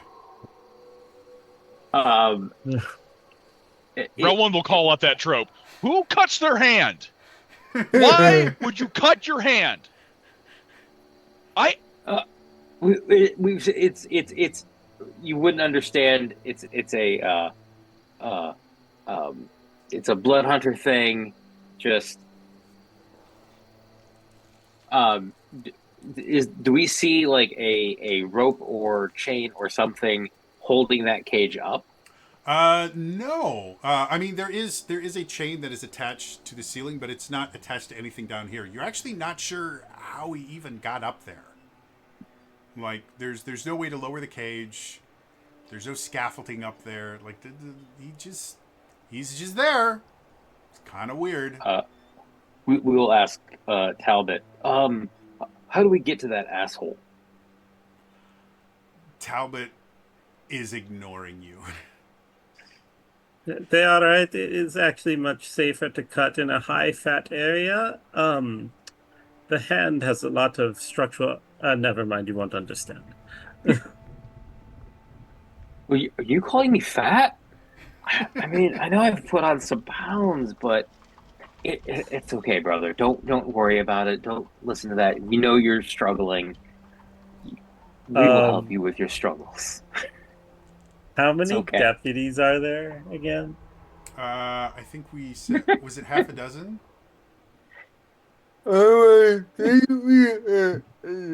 Eight. Okay, so we'll say eight. 8. Oh, myself, you, 3 deputies, Angle. You 5 don't move. And I fireball. Okay.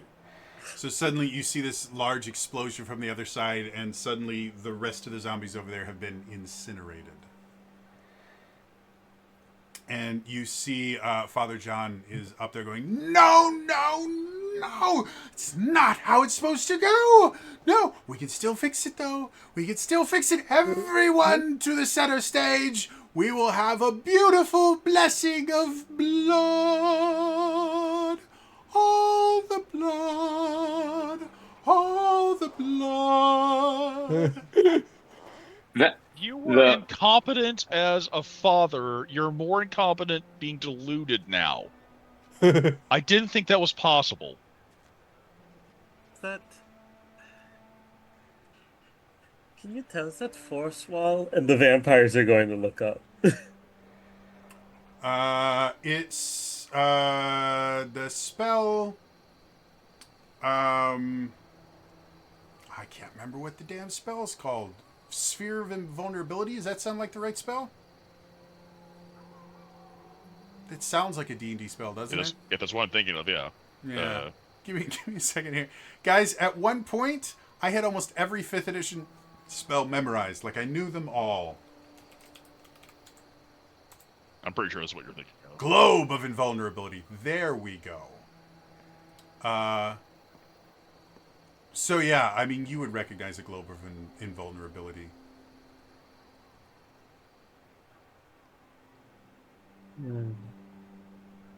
The Globe of Invulnerability blocks spells. It wouldn't have blocked the Kevins.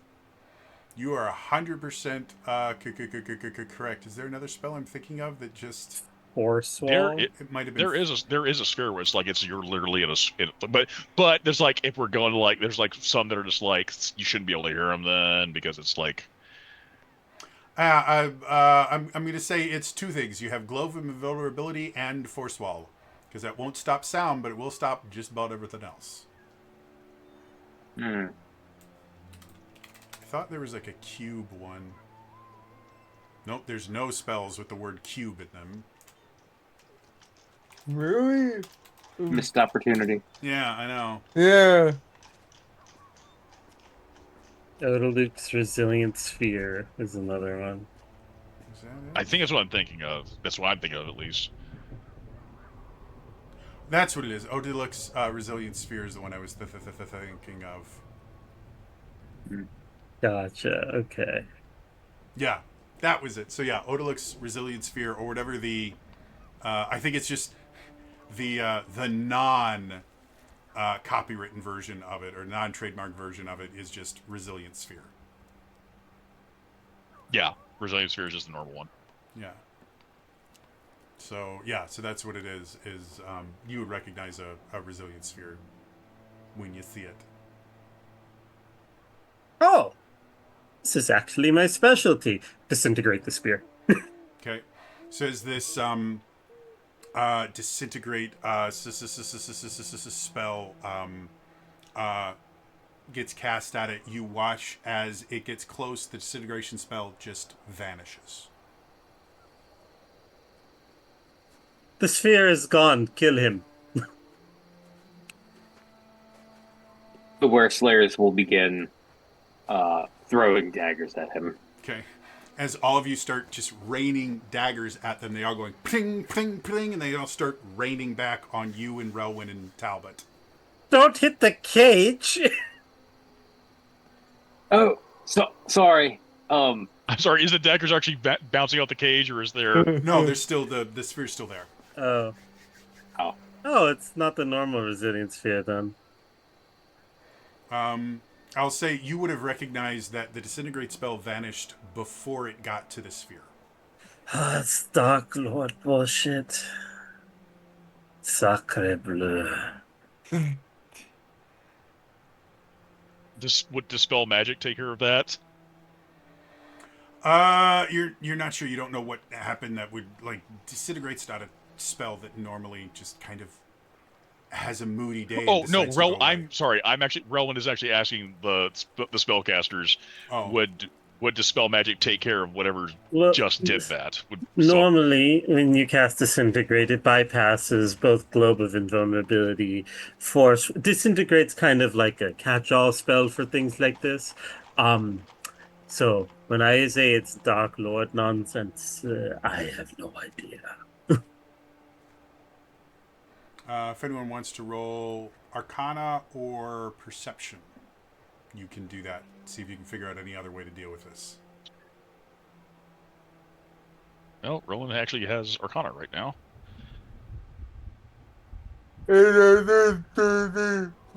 Sorry, every so often I have to keep showing this.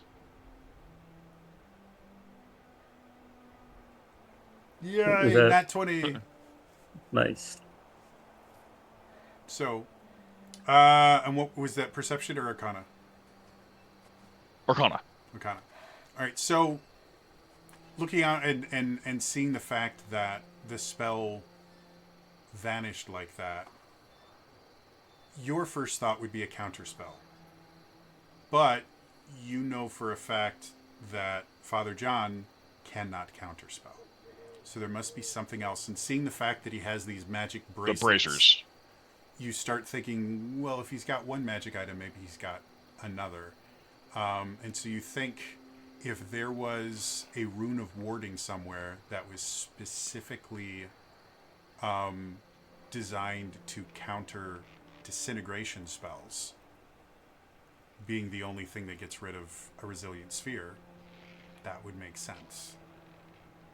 And the rune of warding would have a larger area of effect than the sphere does. And so it would make sense that the disintegrate spell, before it even got to the sphere, would disappear. As far as figuring out where that is, it's up to you guys. I mean, the deputy wanted to this 20%. Okay. So the deputies start looking around, and Relwyn, would you share your findings? Oh yeah, Rowan will say like, because he's instantly like he has that weird knowledge thing now. He's doing like, because Rowan, it's because of borrowed knowledge is still Mhm. up that he has this knowledge. Of like there's probably it's probably a rune of warding that's actually helping Father John, and that would actually be within a 30-foot radius. But that would be it would have a 30-foot radius of effect. It would have to be within here. It could be anywhere here. But I'm sure you would have already realized that if you took if you took time to more to focus more on that than him. And like he's like And he's just like rattling off all this like arcane theory. Rowan didn't intend to be backhanded, but he's rattling off the information, and now he's actually like instructing the vampire lord about. So, deputies, as soon as you hear Rune of Warding, you're like, oh, okay. And you guys start looking around for anywhere that could be within the sphere of influence that could do it. And you kind of narrow it down to two places. There are two columns on either side of it that a Rune of Warding might be inscribed anywhere on them, or the actual base of the cage that you guys can't see from below it.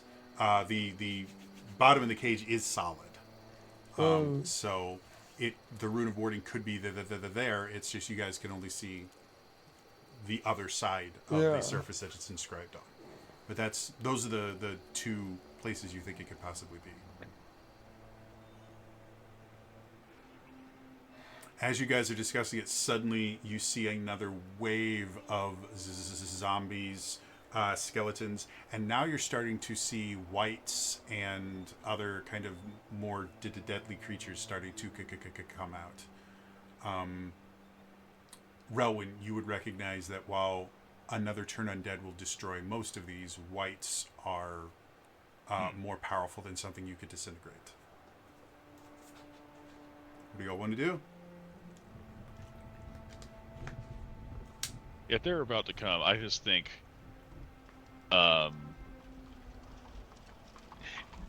if I rolled inside, just basically go like, this guy's enough of an asshole that he would probably put the Rune of Warding in his cage because he wants to make absolutely sure he is safe, whether it's by John or it's by the Dark Lord or something. Someone put him in that cage because they figured. Here's Roland's weed. Someone figured you're useful enough to be here. You're not useful enough to be trusted, so you're in the fucking cage. Makes sense. Go ahead and make an insight check for me.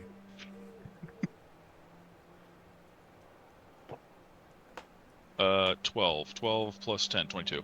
Okay.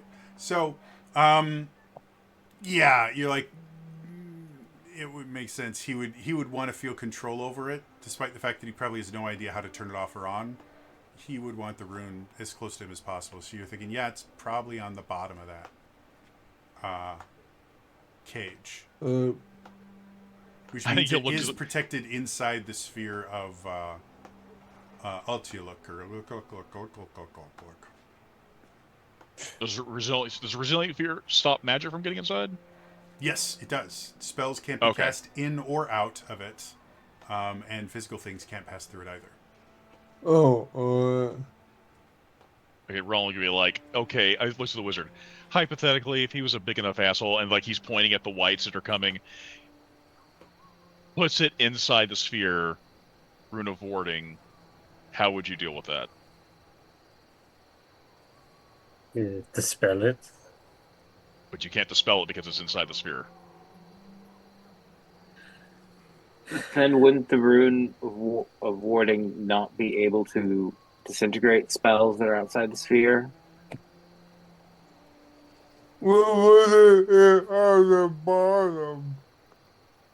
The deputy, what the deputy was saying.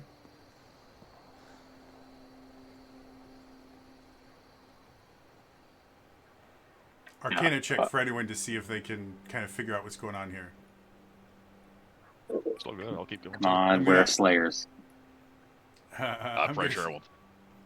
I'm gonna say this is a little bit of bullshit, but makes for an interesting story. Wizard. You can Uh, add 10 to whatever you rolled. yeah, that's what I was doing. 28. 28, yeah. If the rune of warding was activated before the sphere of the resilient spear was activated, you're not 100% certain how it would work. But do you think it's theoretically possible that the fact that it was already activated meant that the spell is already going on? And you also know, like, rune of wardings have the way that they work is effectively an if-then statement. If this happens, then the ward goes off. So, once they have achieved their focus, they stop existing. So, enough. So another Yeah, well, depending on how many runes were there, it will eventually run out. I don't have. I have two more disintegrates at most. Um,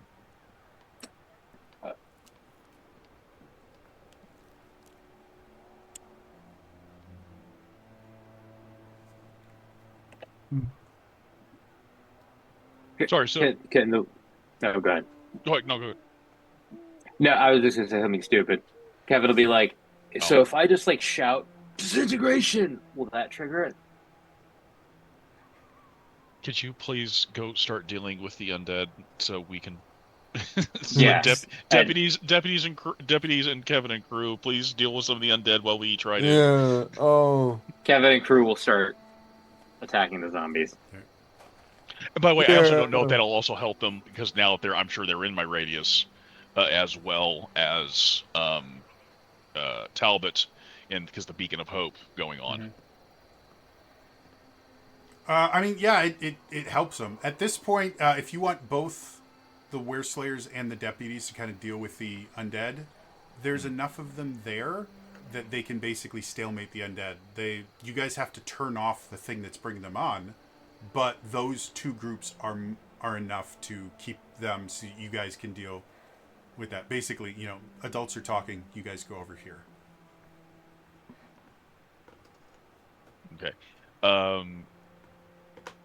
So now we just have to understand, like, so if the runes are inside and he has a number of runes, what would be the solution to getting him out of there, aside from like just burning through disintegrations? let me check, and both vampires will just walk up the side of the wall. Mm-hmm. As you kind of get to the top of the wall, again, you can clearly see where the Sphere of Invulnerability is. You can see the two remaining runes of warding he has on the floor next to him. Then you can see the chain that is attached to the roof with just like a kind of a standard plate that's bolted on. Oh, do you look at that? You mortals, stand back, please. The vampires you see the faces turn from perfect drow to feral as they're gonna just try and pull it off of the ceiling to make him fall. Make me a strength check. Go ahead and add, let's say a 6 to this. Strength athletics. Sure, they're gonna be Pretty working strong. together, so. With advantage. Oh god, I almost died.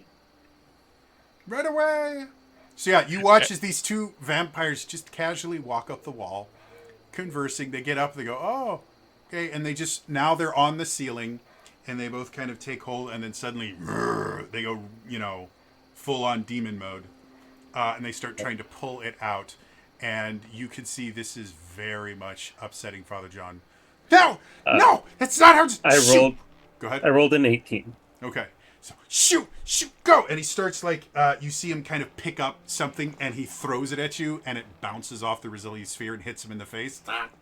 Stop! No! And you see him take out a book and he starts leafing through it and he's tapping on.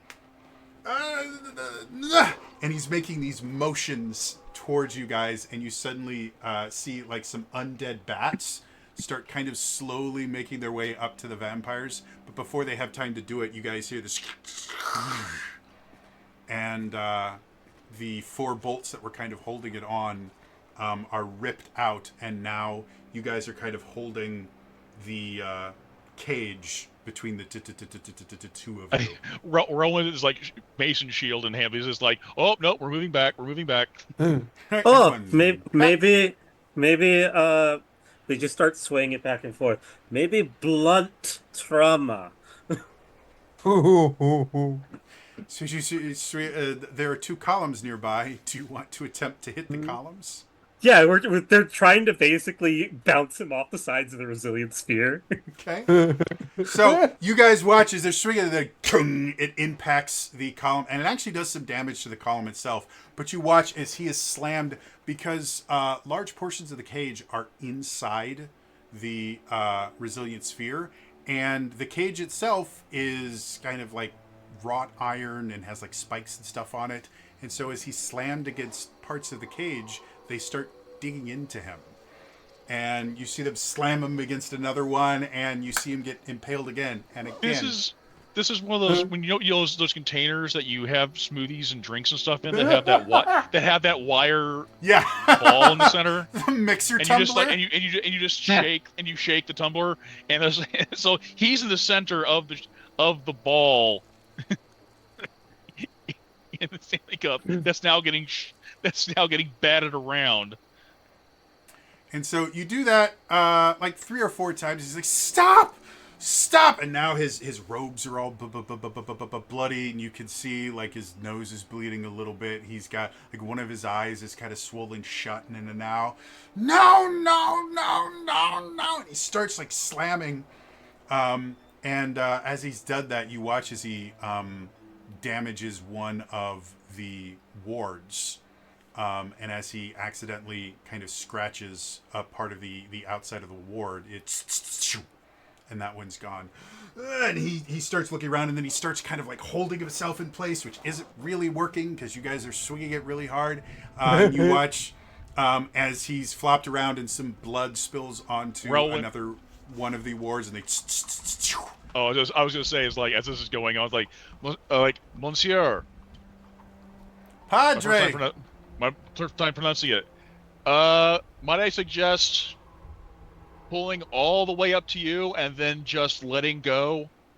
Brilliant idea. They do it. And we're all just like, we're really gonna back up for this. So one way or another, those runes are gonna get wiped clean. As you get close, you watch him pull out a wand. He's like, I will destroy you! And you see him activate the wand, and this huge flash of light happens, and it impacts the sphere, which is now... Rowan's like, he's not going to... which is now no longer protected by the disintegration wards. So he kind of does it, and there's this, like, the whole sphere is just filled with darkness. And it slowly fades. You see him like...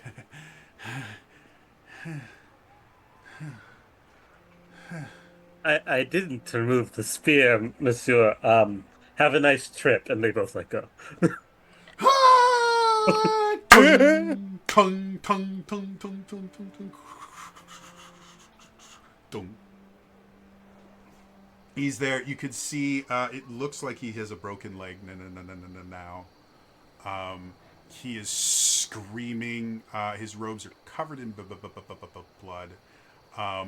He's like rifling through his robes, and you can see he's just like littered with all of these magic items.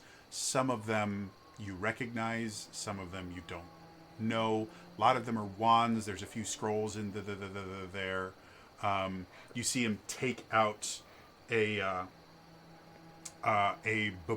ball that seems to be made up of these intricate metal bands, and you see him go epoxia, and he throws it. And you watch as the bands expand and then hit the barrier of the resilient sphere and contract around him, binding him.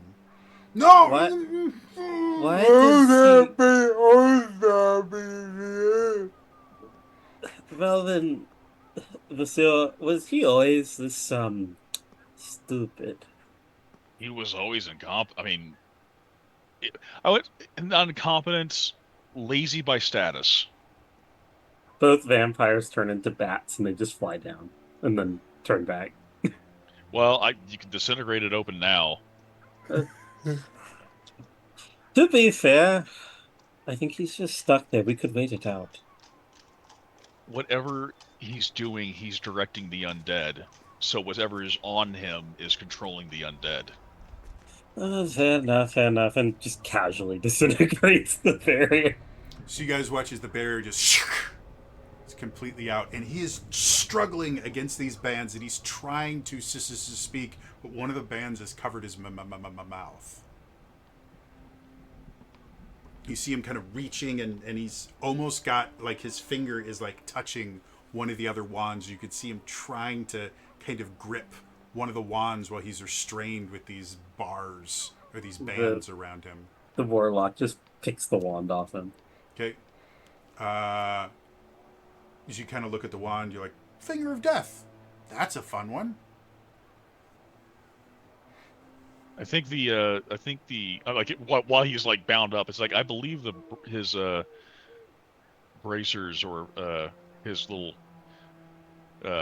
his little wrist jewelry there is what's controlling them. He seems to be making the motions, and they're doing that.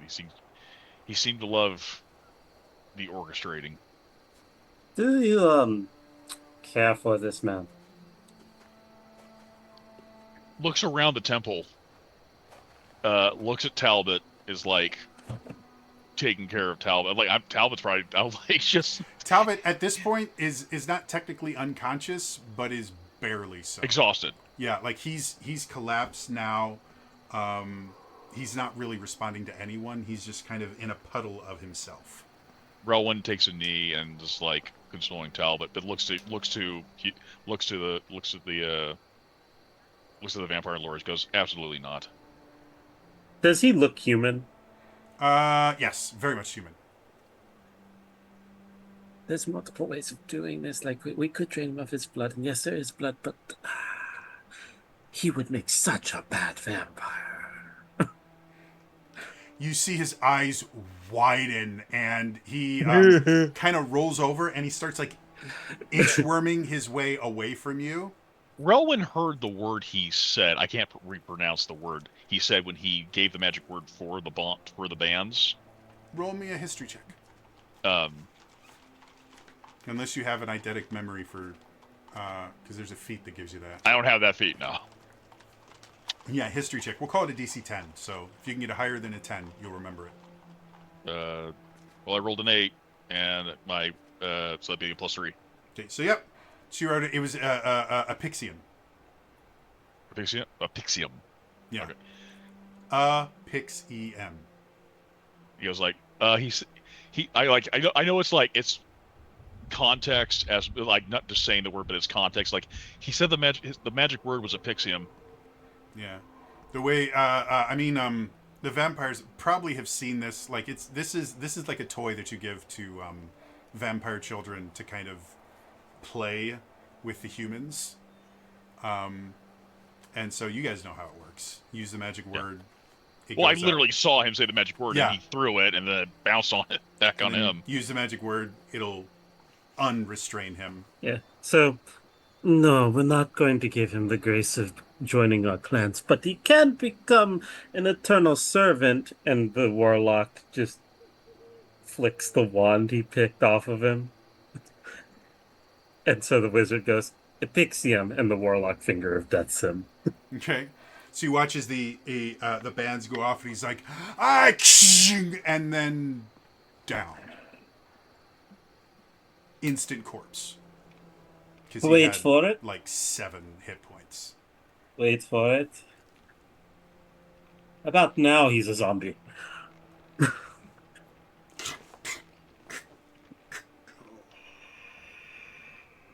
What happens to the undead when he dies?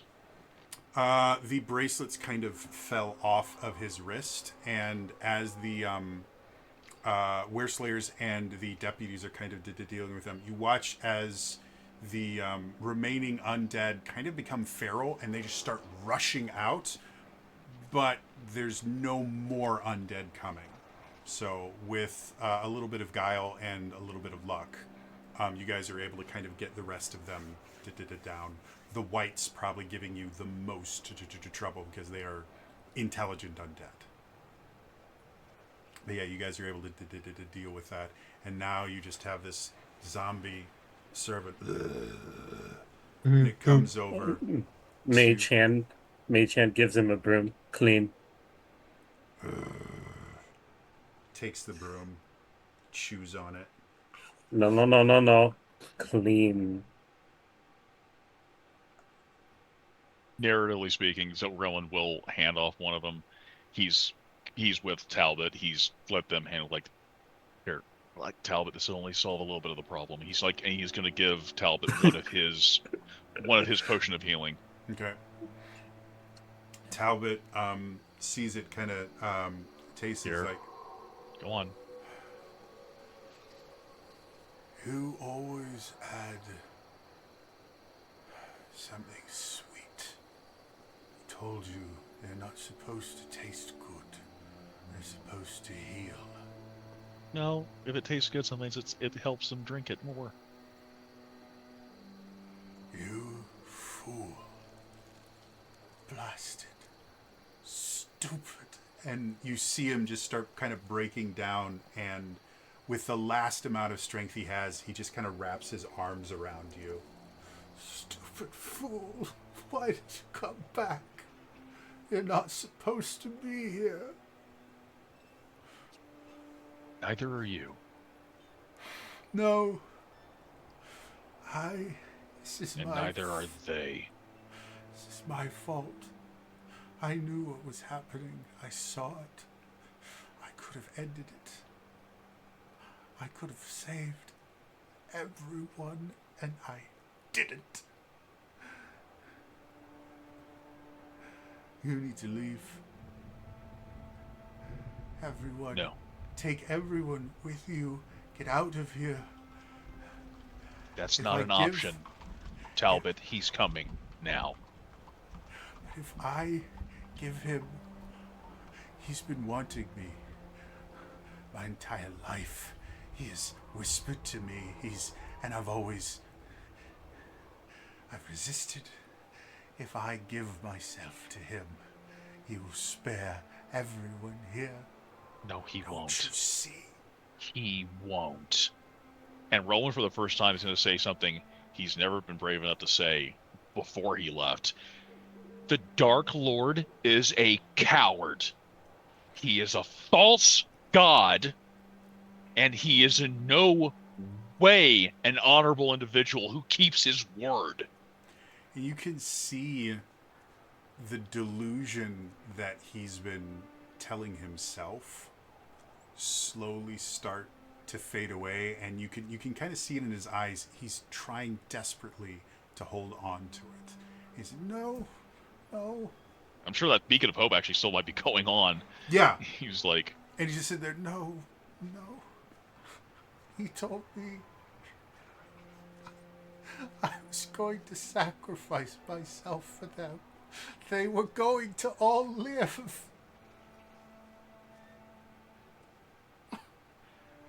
He has no intention of that.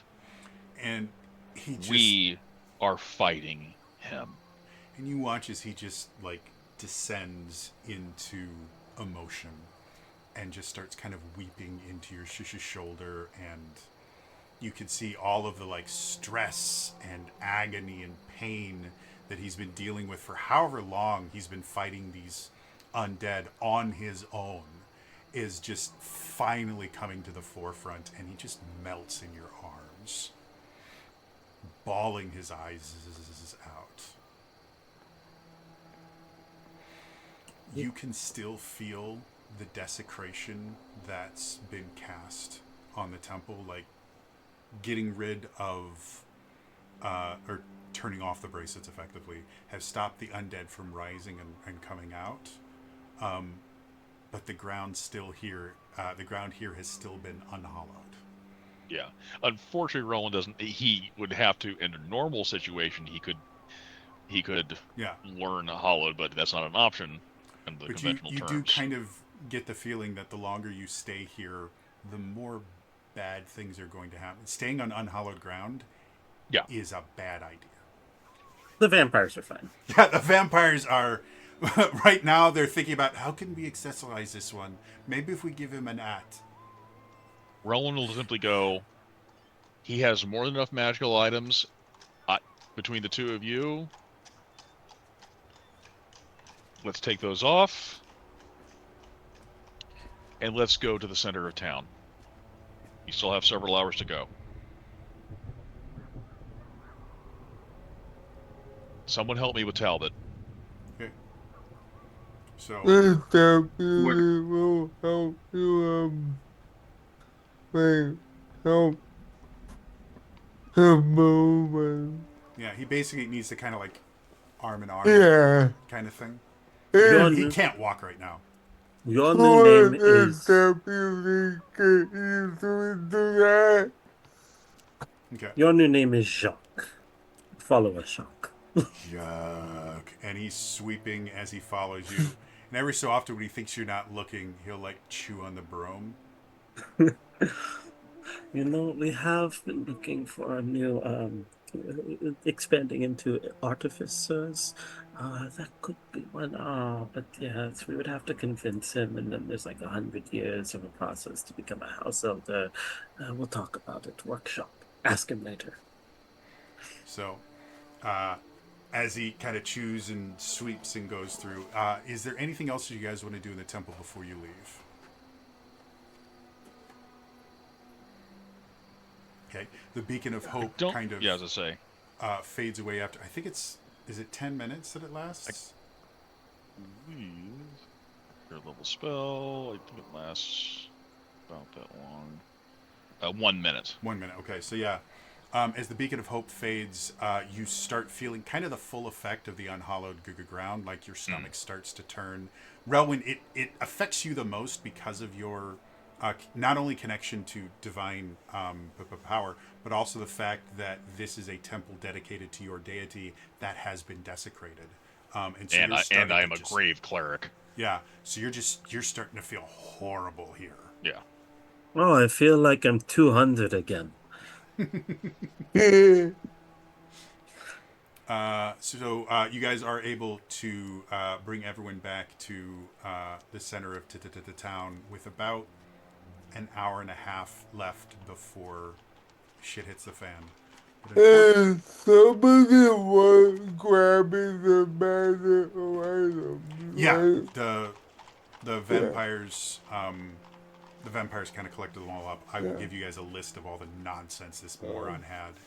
But unfortunately, it has gotten a little bit late, so that is where we're going to end it for tonight. As always, if you missed any of this, I do upload all these to my YouTube channel. It's youtube.com/TraderJody.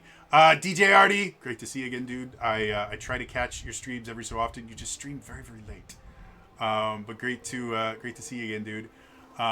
Otherwise, again, that is all from me, Lane. We will see you guys next time. All right?